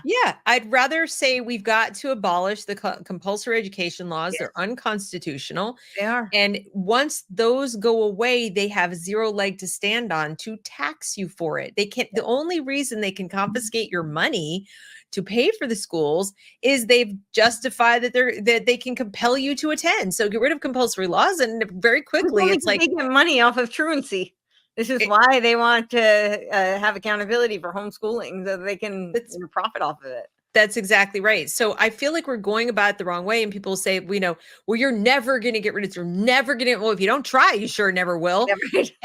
And you've seen it because you went to these meetings. Think of the billions, and I mean that literally, that have been spent on the school choice movement. It is untold amounts of money that have been poured into this, and it's because they want to make money on the end. Okay, if you think it's because they care about your freedom, you're delusional. But if the same amount of energy and capital had been poured into getting rid of compulsory education laws, it would have already been done. Yes. So when I went, one of the meetings that I had sat in on, this wasn't like a one-on-one. This was, you know, one of their board meetings, and I had sat in, and somebody had asked, well, so how much is it? And I think they were talking about like $8,000. I might have gotten the number wrong, but $8,000 per child for these voucher system. And the legislator said, "Oh, well, we can do more. I mean, you know, it's not our money. It was basically infinite. You know, it was like overnight it had increased already. Like it had gone from I think I don't remember the exact numbers, but I think it was like 8 to 12,000. There's already a lot when you think about that exponentially. But he was like, yeah, we could just increase it. He didn't have any kind of a limit on it because it's not his money. And I No, think they're getting kickbacks because they were so attached to it. I really think they're getting kickbacks they have to be. from the I spend vendors. time on LinkedIn looking for work in my field, and the things that I do. Yeah. And not just, to get a job, but also to see how the landscape is changing. As part of my research Sure. is to figure out what are the jobs in education right now. Mhm. And the vast majority of new jobs that have anything whatsoever to do with education that are not teaching in a classroom are developing curriculum, specifically AI-based Yeah, yeah. curriculum for ed tech. It Yep. is exploding. It is exploding. And the reason it's exploding is that they have these school choice initiatives. And you might say, but I don't get the connection. You're sure it's not just going to the public schools? No, because there aren't enough private schools Right. in the country, especially in rural America. Right. And they just desperately want to get their hooks in those people in the mountains, right? And make them come on board and stop being all independent. Yeah. So how are we going to get them? They have their school choice dollars. What can they buy? Ooh, they could buy our technology and we'll just deliver it into their living room. Or we'll deliver it into a learning center where we have one warm body making sure the kids don't die. So mom and dad can go to work and they sit in front of screens. It's like it'd be some dystopian 1984, thing. And they'll tell you it's the most cutting edge, amazing thing. And it's tailored to your child's needs. And the AI responds to them. And it will sound so great. Meanwhile, they are making bank, not just because they're getting the taxpayer dollars, cycled through like this, which is the bottomless, endless pit of money, but also the data that they collect, they can turn around and sell to the commercial, the companies that make everything from food to drugs to beauty products to clothing, games, movies, you name it. How do we get inside these kids' heads? And there you go. So it is now the advertising agencies. Yeah. Our kids are a product Yeah, that's of this. exactly right. And this is why, when I sit there and I try to explain to people, like, you should want education liberty, not this thing, this metastasizing tumor called school choice, and then they'll tell me, well, we'll put guardrails. We'll put guardrails. When has that worked? We're going to put guardrails on the laws so that they can't encroach too much. And I'm like, really? No. Do tell. You remember, do you remember how the income tax was supposed to be only on those little top tier people? Oh, and it was also supposed to be temporary. Yeah. And how'd that work out? This present that just kept giving. Yeah. That's what that was. Right. And all the things that were supposed to be just, remember the Patriot Act was supposed to be temporary? Oh, yeah. Remember the for military use of military force, all these things. So the government, the Income Tax Act was actually literally unconstitutional. Yeah, it was literally unconstitutional until they made the amendment. And you know how they did that? They did the Tariff Act first. Yeah. And this is why when Trump talks about the tariffs and he gets such so much flack for it, it's great. This is how the country made money previously. And it is why the country was self-sustaining, because we had manufacturing at home. Yes, we need to get rid of the income tax, though. Well, so yeah, we need to get rid of the income tax. But they replaced it because they said, now we need an income. We have no revenue. So that's how we got. And this was actually it was like Edward Bernays and Walter Lippmann. Walter Lippmann, actually, the Lippmann consortium, it was the WLC that became the Mont Pelerin Society, actually. So that's where we get all of these wonderful institutions that are masquerading as right wing. But yeah, masquerading is a good term. Yes, because a certain someone, porn star, wrote a book, and on the book it was a little red fist. It said "The Parent Revolution." Little red fist. Did you see that? Corey DeAngelis's book. Oh, yes, Corey DeAngelis. Yeah, right. You see his book, and he had a little fist. It was red. It's the same fist, it says "The Parent Revolution." I'm like, I know that fist from somewhere. Oh yeah. So, and for so long, propaganda. All of that. And I started asking questions. I started saying, like, what's going on? You're dangerous. And yeah, well, I'm dangerous. I didn't have some extracurricular activities that involved the same things that you did. But anyway, I'm going to take a look at some of some of our guests have been saying. So we were talking about the phrasing that they use, and Foot Trot said, "This is why leftists use semantics. People think in semantics. If you're able to subvert that, you can subvert thinking. It's all in every indoctrination manifesto," which is very, very true, right? They just use you said these words like choice. Yeah. And marketing. it's very clever. That's why things like, and then we were talking about the AI education. He says that's why things like Toodle and other learning programs used in learning institutions now have plenty of AI. Indeed, they are making bucks on data, and the users are actually teaching the AI. Yeah, they should be paying the kids, and instead they're using them.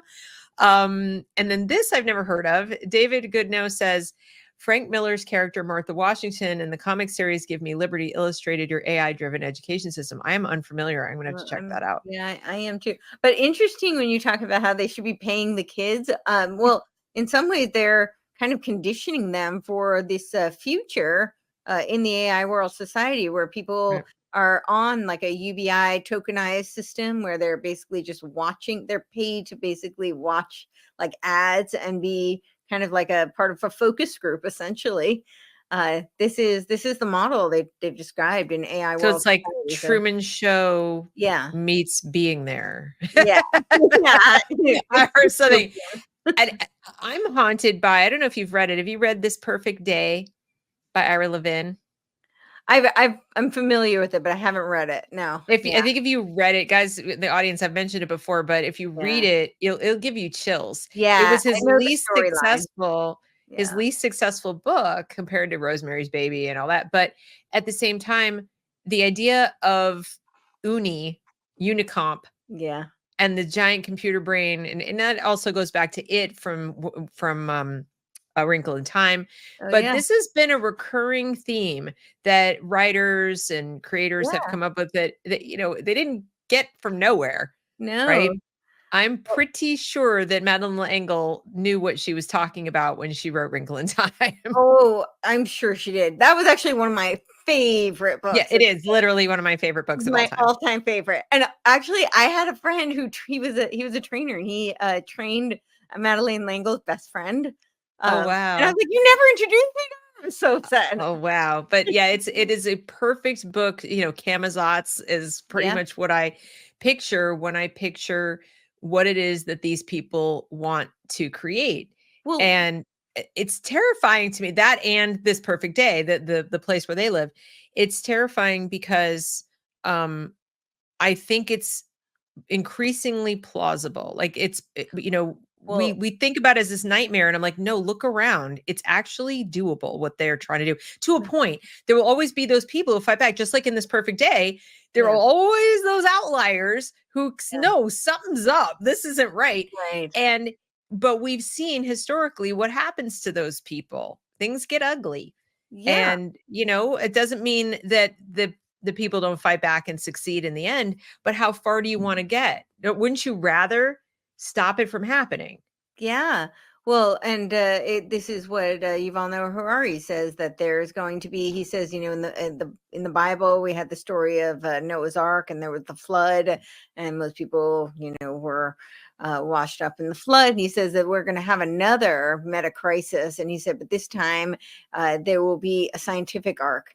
And he said, but most people won't fare so well, but there will be people who will be saved by the scientific ark. But he basically alludes to that it's only the elite class who will be saved by this scientific ark.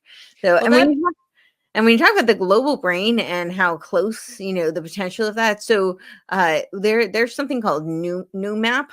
And it's NOO map. Actually, I have a show coming out tonight on this. And this is, they say, inhabiting the noosphere. They literally model it after Teilhard de Chardin's vision of the noosphere. And their mentor is Barbara Marx Hubbard, who was also very influenced by Teilhard de Chardin. And it's this, they're creating these technologies, and they talk about things like holons.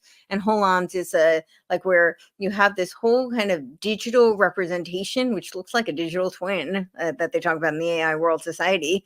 That is it's essentially like your LinkedIn profile, but it includes all your passions and your the ways that you could connect with other people. And it's this digital interface for each person. And they're talking about this using these holons to create the gnome map. They've now rebranded. They call themselves S7, and they have all these, like other names because their tentacles are very wide reaching, and they're always kind of rebranding. But they literally call it the gnome map after the noosphere, which is the idea of a global brain. So. And yet there are people who think this is awesome. Yes. And I think a lot of them are misled by what, they were saying with the language, because a lot of these people do use words like freedom.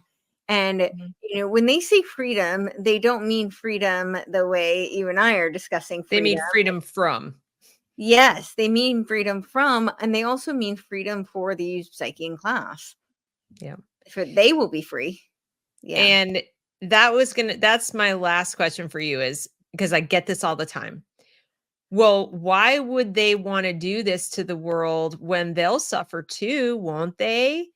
Why would they want to destroy so many people, or why would they want to, risk civilizational collapse because so many people won't know how to do things, blah, blah, blah.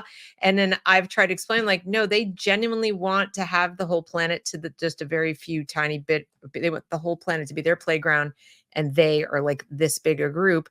And if every one of us dies, they don't care.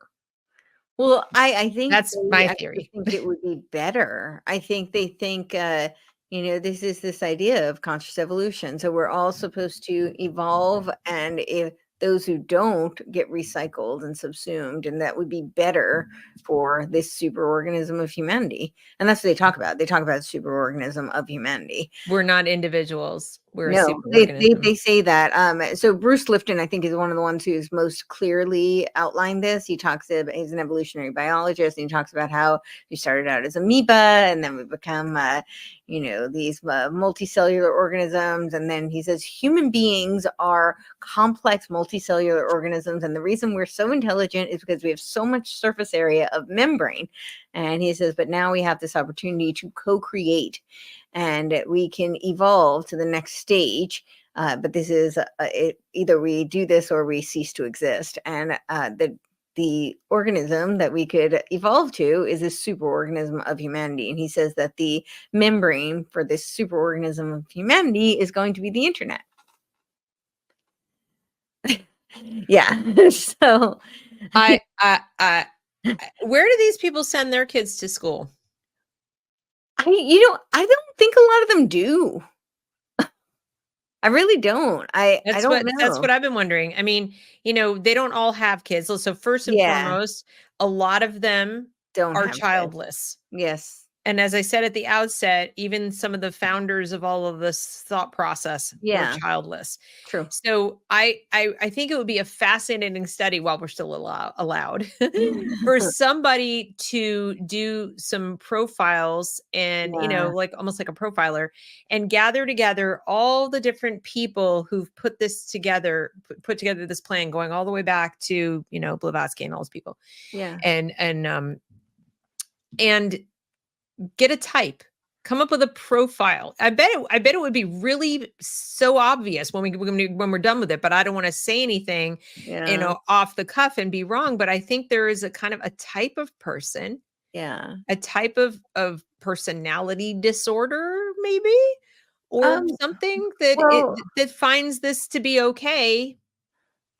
Yeah, I would absolutely think that that's accurate. So there was something out of Tavistock. It was called the War Office Selection Boards. And this was where they came up with a recruiting process for change agents. And this was adopted by the OSS that became the CIA. And they talk about how they they used what they called aptitude tests, but they said it wasn't like traditional intelligence testing. It was really more like the mental adaptability. So groomability is kind of how I invert that. Groomability. And there's a document, I talk about this one all the time, and I probably have it here. Yep, it's and you can download this off the CIA.gov, but it's an alternative framework for agent recruitment from mice to rascals. And oh yeah, there you can see it. But so mice, and yeah, and I think this came out of the War Office Selection Birth Tavistock. They kind of allude to that. They talk about how it was from the OSS and after World War II. So that makes sense to me that that's what it is. They don't specifically say it, but they talk about how mice was the original recruiting strategy, and that acronym stands for money, ideology, coercion, and ego. Coercion, compliance, and ego. And then they decided, and I think they still very much use that, but then they decided that they would change it to rascals. And rascals, I think, is reciprocity, authority. What is it for rascals? I don't know why I can't remember it off the top of my head. This is so Jason Bourne. What I know. This is But they literally use this. So yeah, so the money, ideology, coercion, compliance, and then the rascals. Okay, reciprocity, and then authority, and then scarcity is the first S. Then commitment and consistency, and then L is for liking, and then the last S is for social proofing. And so they do have. And then there is also during MK Ultra, and this is also part of the declassified. You can find this. They were trying to study not only what would exacerbate dark triad personalities, but how to create them. They're doing a bang up job of that. Yeah, so they're doing a bang up job of that. I mean, just walk onto any college campus. I don't mean to make jokes, but the explosion in the number of people who demonstrably are borderline personality disorder, yeah, it is out of control. I mean, we saw some of it today. People crying on the internet. They're first of all, like, they're exhibitionists. I'm going to go in front of a camera and I'm going to show you my most vulnerable self, crying hysterically and telling you how terrified I am and all these things. This is so the histrionics. Yes. And then the suicidal ideation and all the stuff coming out. And if you don't do X, I'm going to do this thing to myself. I'm going to harm myself. I'm going to harm. This is textbook borderline. Borderline. It's not, I mean, would you? Yes, we have the internet, so people can do this and they get clicks and likes and maybe even make money off of it.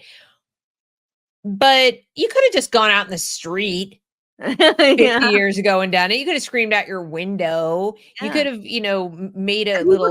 Borderlines did. Borderlines did, but it was super rare. Like if somebody did that, you'd be like, "There's the neighborhood Looney Tune," right? Yeah. Now it's like there's the Looney Tune on my floor in my dorm. Yeah, there's one at least, maybe two. At least one. And I don't mean to make fun. I watch some of those clips. I don't really go in for the let's make fun of them because I think they're sick.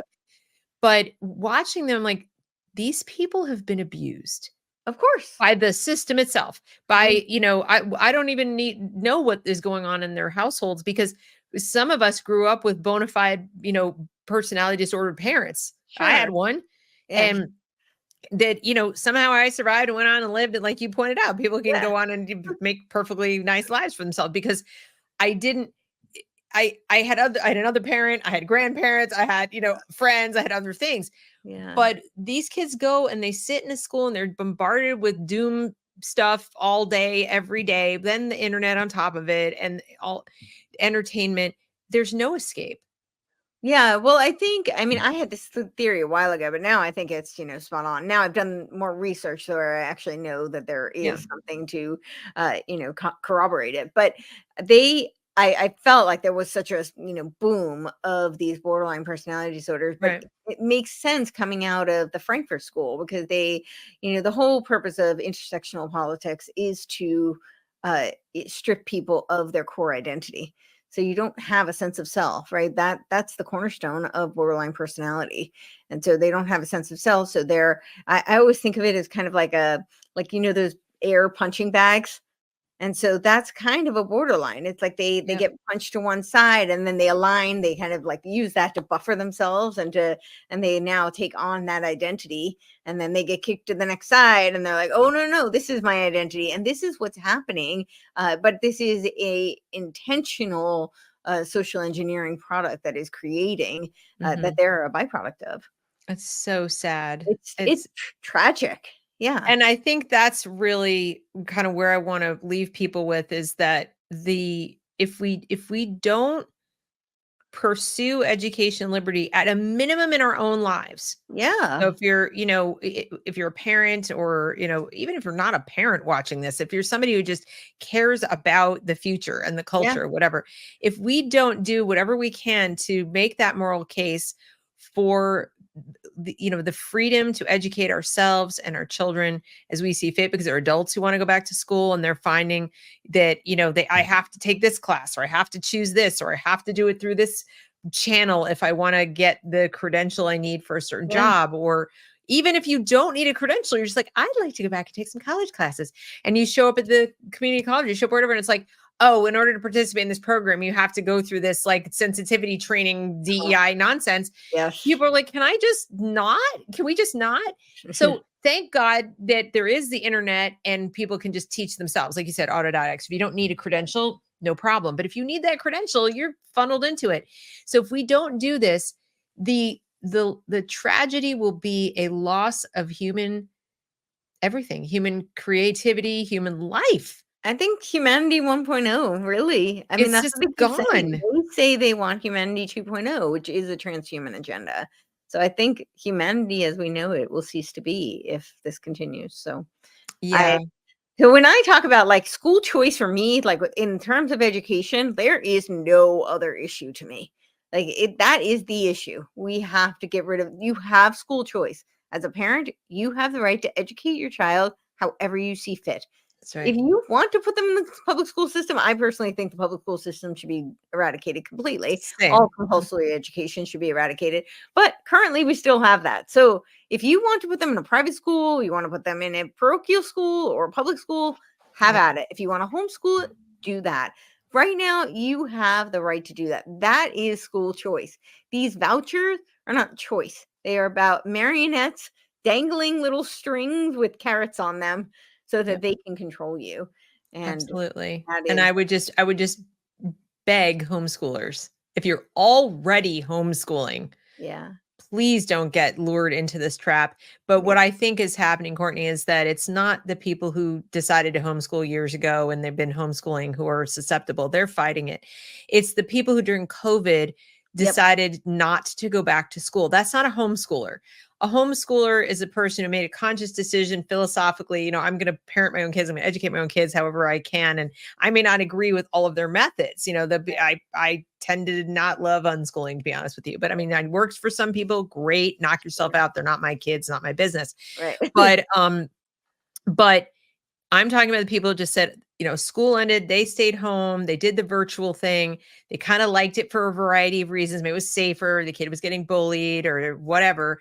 And they call themselves homeschoolers, but they're not really homeschoolers. They're using, Some sort of K-12 template. online, or they're Yeah. using something else.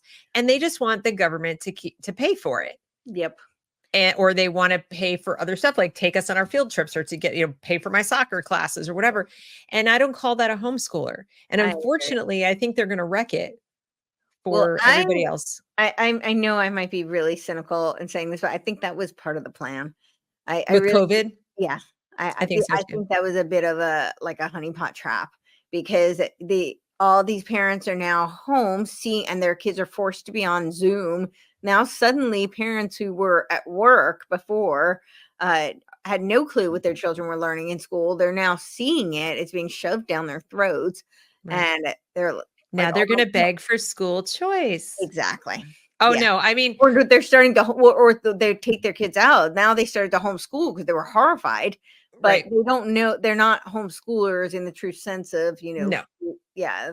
No. So And I they're also think that, I've told people before, and I got laughed at and, oh my God, mercilessly mocked when I said, don't believe the unions when they tell you they don't support this, they're lying. And they're like, what are you crazy? Oh, I'm like, no, they are lying through their teeth because on their agenda since 1930, pretty Yeah, much, but definitely since the 1950s, they're on record as supporting it. They want to unionize the private school of teachers. course. Yeah. And what's the fastest way to do that is to get taxpayer funds going into these institutions and Totally. then argue that they should be able to organize there too. But it's and on and on. I mean, they try to organize now. They're trying to get unions into the private schools as it is. But with government dollars, it's going to be that much easier. Also, tuition's going to go up dramatically. And the private schools don't pay the teachers as much. So they'll start whining and complaining about how they need to be paid more. So this has been in the works for decades and decades. Of course, they have to tell you they're not for it. Otherwise, you wouldn't be beating down the doors of your Republican lawmakers to pass it. If Randy Weingarten came out and said, this is great, we're going to get unionized teachers into the private schools, you would be like, Yeah, exactly. away. But as long as she maintains the illusion that she's fighting to get rid of it, and she wins either way. If they get public dollars into the private schools, then she gets into the private schools. If she, to the extent that she doesn't, or they to buy them off, they keep 30% in the public school, even without a kid to teach. So it's an empty seat, but you get 30% of the money anyway. She wins. I mean, she's winning all around. And so is Becky Pringle. So this is, to me, it's so blatantly obvious. And like I said, every time we talk like this, and I mean, this is the first time you and I have talked, but people just sit there and like, those women are nuts. Well, I really would encourage people. I always tell people to do their own research. Don't I said take the my same. word for it, right? And I mean, I've got so many, like, just if you had 4 books, I would just tell people, Deliberate Dumbing Down of America, right? Charlotte Iserbyt. You can get the abridged version too, and you'll learn a lot. Right. The Leipzig Connection. This is actually an abridged version. I don't know why they took a class off of it. He was the co-author of it, but this is you can see a very short book. Then I would also say Anthony Sutton's America's Secret Establishment, The Order of Skull and Bones. Right. He goes through how the order took over education. He used the Leipzig Connection as a primary source. And also John Taylor Gatto, who I don't have in front of me. But this goes through the whole history. And you'll see that as crazy as it sounds, this is not like made up at all. This is this is very public record. I would also encourage people to read Robert Mueller. It's all up on you don't have to buy the books. It's all up on it's all same with the Charlotte's book. But wait. Sorry. Tony Blank says in New York City, the UFT has a picture of Hillary Clinton on the wall of their headquarters. This doesn't surprise me. I did want to address Shelley's comment. She says, so I'm not a true homeschool mom because I pulled out during COVID. Come on. No. I'm not saying every person who pulled out during COVID is not a true homeschool mom. What I was saying is that COVID drove a lot of people home. And some of the people who now call themselves homeschoolers are not actually homeschooling. They're schooling at home. So what I mean by that is they're still using the public school curriculum. Exactly. They're doing the virtual school that maybe the public schools sent home, or they're doing some other ed tech thing where they like sign up for all the courses and they have to pay for it. And so, or they want their kids on the computer to do the public school curriculum and they need the money for other things because they would need to hire childcare or whatever. And so my point there is to say that a lot of the people who are clamoring for the school choice dollars are not necessarily from the traditional, homeschooling idea of, well, if I'm home, I'm going to do it myself. Now, plenty of people pulled out during COVID and then said, now that we're home, I'm going to do it differently. Okay. And most of them, not all, of course, but most of them are not the ones saying, give me, the school choice dollars. They might want, as I would want, an opt out. Like, can I check a box and not pay my taxes anymore? Which I would support 100%. Totally. I'm not using it. Can I just not pay for it? But they're not the ones necessarily going to the legislature and saying, give me a check for $7,000 so that I can homeschool. The ones I've spoken to, I ask them about their homeschooling, and what they're actually doing is virtual schooling. Like, so that's all I was meaning, is that They're not homeschoolers the way we typically think of homeschoolers as I'm educating my child myself, like picking Right. the books. But plenty of homeschool parents use an online teacher, online tutor, even some ed tech. It's not Sure. all bad. I'm Yeah. talking about the ones you use end to end. It's like, here's school in a box from the Right. government on the computer, or from a government approved source, put it that way. Yeah. That like Power School is the Mhm. most popular one. Okay. Oh, yeah. So that's what I'm talking about. So I just want to make sure Shelley didn't think I was like painting everybody who left during Mhm. COVID with a broad brush. No, I'm very pleased actually that there were so many people who used the opportunity of this pandemic Yeah. to break free and to see, see what was going on and be like, it's my get out, time to get out. That was a good thing. But like you said, Courtenay, I do think part of the plan was to get enough people to be begging for school choice Yeah. who hadn't, because remember, school choice movement's been around for decades. It's not new. Yeah. But it just kind of was like kept, fits and starts. Like it would make some progress and then go backwards. Right. COVID really jump-started it because of what people were seeing in their computers. Now, having said that, and I think you'll agree with me, I don't think most of the teachers were in on it.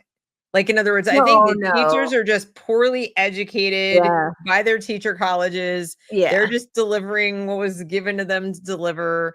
I So mean, teacher colleges are all just like indoctrination camps. Yeah, I think they have no idea. they have no idea. There's layers to this onion, you guys. And, your outermost layers, most of the teachers, even most of the administrators, they're just doing a job. They're just, some of them are true believers in a lot of things, but a lot of them are like, they buy into the PR that they're a hero. They buy into the PR that they know better than you. And that's about as deep as it gets. Yeah. And then you get down closer and closer to the generation of these ideas, right? The thinkers, the writers, the people in the universities with the PhDs and the going, and speaking in front of the politicians and so on. They know what's going on. They're Andy Weingardens. They know what's going on. They're in on it. They're in the inner circle. Sure. And that, but that's why it feels like but our teacher's so nice. I'm sure she is. Yeah. Lots of nice people are involved in these things. That doesn't make them good. I No. bet you have a nice doctor too. I mean, somebody out there probably has a lovely doctor that they think is a nice person as they're prescribing them their statin poison. Exactly. Right. So, I mean, I'm going to get dinged for misinformation on that one, aren't I? Oh, no. Anyway, anything else, final thoughts on this topic or any other that you want to share? Well, I would say that even, some of the people who we talked about before, like who subscribe to the, Bailey type of, the Bailey Blavatsky, which is overtly Satanism. I mean, Madame Blavatsky called it Lucifer Magazine. Alice Bailey called it Lucifer Publishing. But I will say that the people under them, and I mean, I don't know that I can make the case for them, but a lot of them think that that's really just the best path for humanity. The Illuminati people, there are people who really believe man should be perfected, and they're the ones to do it. And this is the best way forward. So it's not to say that they're all bad people. I personally think they're misled, but yeah, there are a lot of really nice people who are supporting some very dark ideas. So yeah, and it's really important to remember that, most people don't set out to do evil things. Yeah. Exactly. They just do it because they believe the wrong things about reality, or they just get an idea in their head and they don't question that idea. They don't question the premises behind the idea. And that's why I wanted you to come and talk about the school choice thing, because that is one of those things that I don't think is getting questioned enough. And as I said before, I hope you can go have the ear of some people who have the ear of the president. I hope so. I will add one other thing. The school choice, I know there are people who are aware of it, and it's kind of a monster. It's really hard to fight. There's so much money behind this agenda. When they talk about the public-private partnership, this is a multi-billion dollar global, it's a worldwide industry. So there is a lot of money behind it, and there's a lot at stake for a lot of people. So there are people who have tried to sound the alarm on it, tried pushing back, and they just feel like it's David and Goliath. They just have no ability to. That's how I feel. Yeah, I mean, I've been, I went to my state capital, and it was really, I felt like I was beating my head against the wall. So I know it. I understand it firsthand. I would really encourage, especially parents, because you're invested, right? You care about the future of your children, but also, even if you're not a parent, you care about the future of humanity, because I do really think this is part of the plan to eradicate the free will of humanity. I know that sounds, very bold. It sounds like a crazy statement to make, but if you've read as much as I've read, it really doesn't seem so crazy at all. It seems like that is literally their goal. And to me, that's pretty terrifying. So if you care at all about the future of humanity, but certainly if you care about the future of your children, I would say this is really, if there's an issue in education, this is it. And nothing else really matters other than the freedom to educate your children the way you see fit. And yes, parents make mistakes, but those are your mistakes to make. And hopefully your children are resilient enough, and you'll have the freedom to correct them. Whereas if they're in a system, you don't have the freedom to correct the mistake that they make. So Right. I just saw a question come up, and it's highly relevant. Savvy says, is it really feasible to dismantle the Department of Education? Well, as a department, my answer would be, yeah, but it won't solve the problem. Right. I would agree with that. Agree with that. The problem is that this agenda, and they rebrand and they restructure things all the time. So I'm all for doing away with the Department of Education, but I think the problem is way bigger than the Department of Education. There's so many tentacles. I think the first step for Trump is he really needs to get us out of the UN and its tentacles. So not that we don't have our own problems domestically, we certainly do, but a lot of them come from the UN. A lot of them do. A lot of them do. But even the ones that don't, but a lot of them do. And this is the thing. It does not have to be like a political or a moral statement. I mean, he's a business guy, right? That's what we're always being told. And just say, hey, this is just a budgetary issue. The latest, most recent stat that I can find is 2018. But as of 2018, the United States was funding 27% of the UN. This is why they say they don't think they could survive a Trump administration, because he said he would defund the UN. 27% is like a tremendous amount. I don't think they could survive without our funding. And that's all you have to say is, our budget we're really way overextended. We can't afford this. So yeah, we're just not writing that check. That's all he has to do. And that's just like a businessman, right? Oh, we're just looking at numbers. Yeah.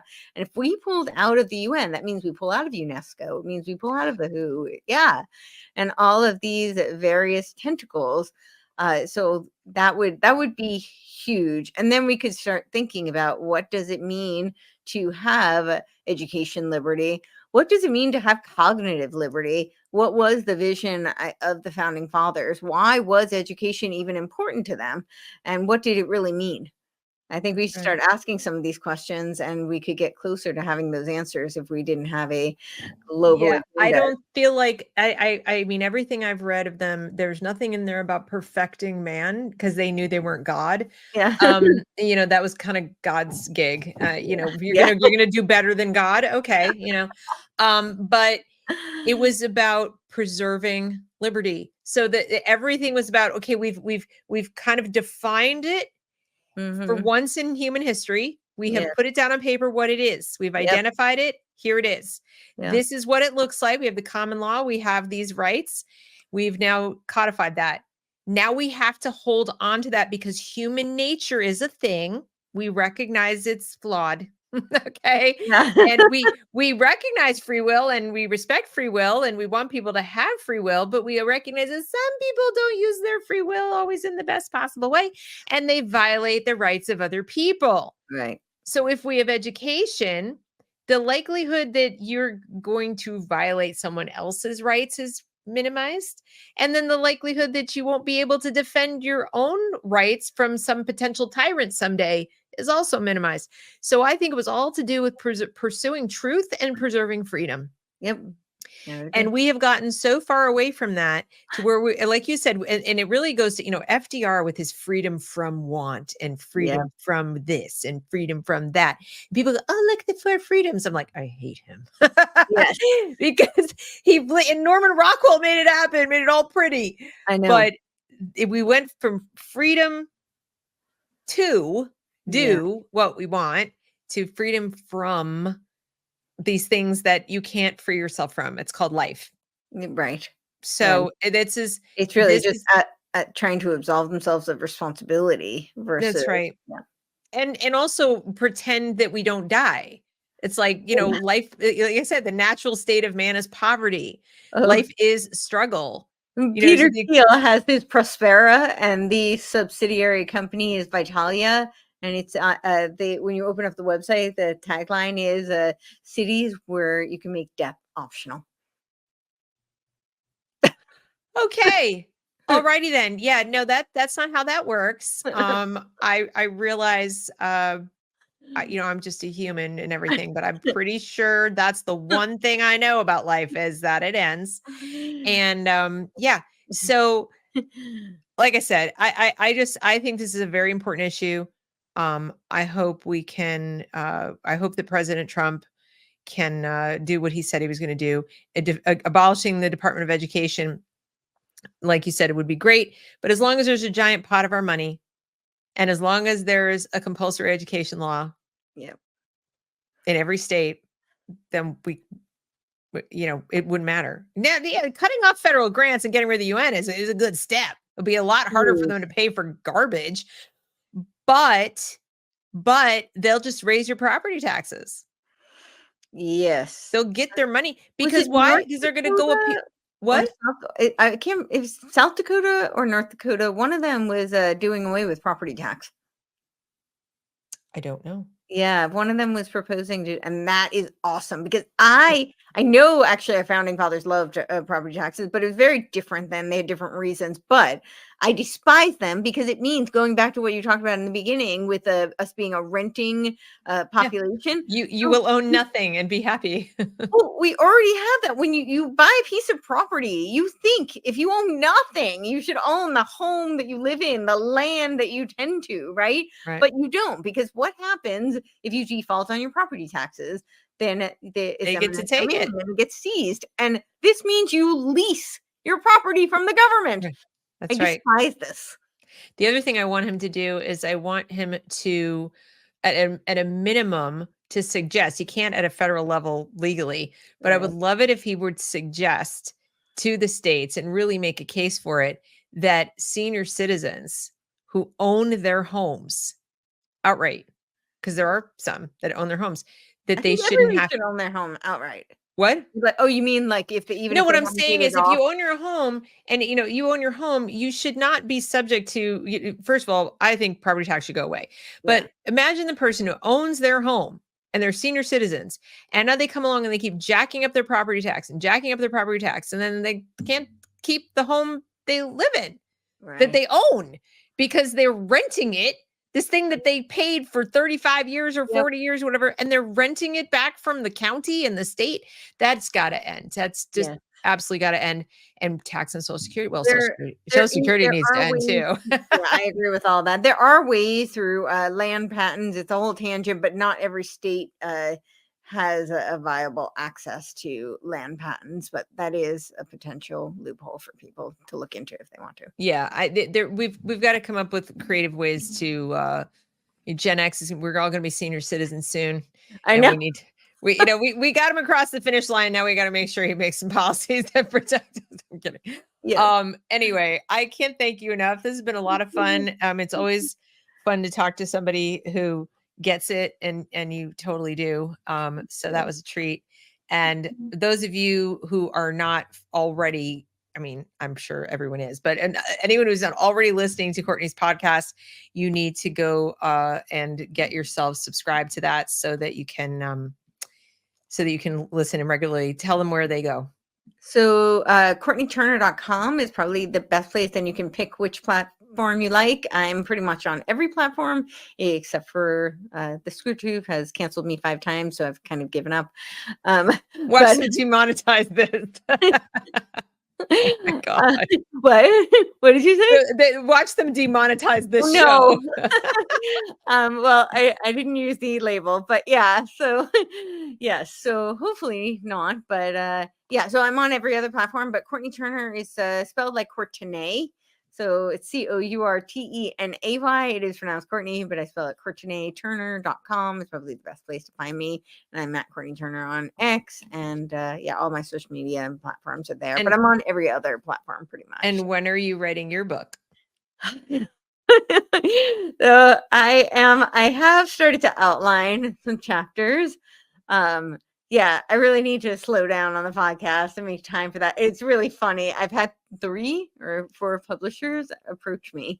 So I guess my husband keeps It's saying that. time. He's like, that's just he's like, I just see that. He saw that like years ago. It's like, what? Why? No, it just seems so No. daunting to me, but yeah.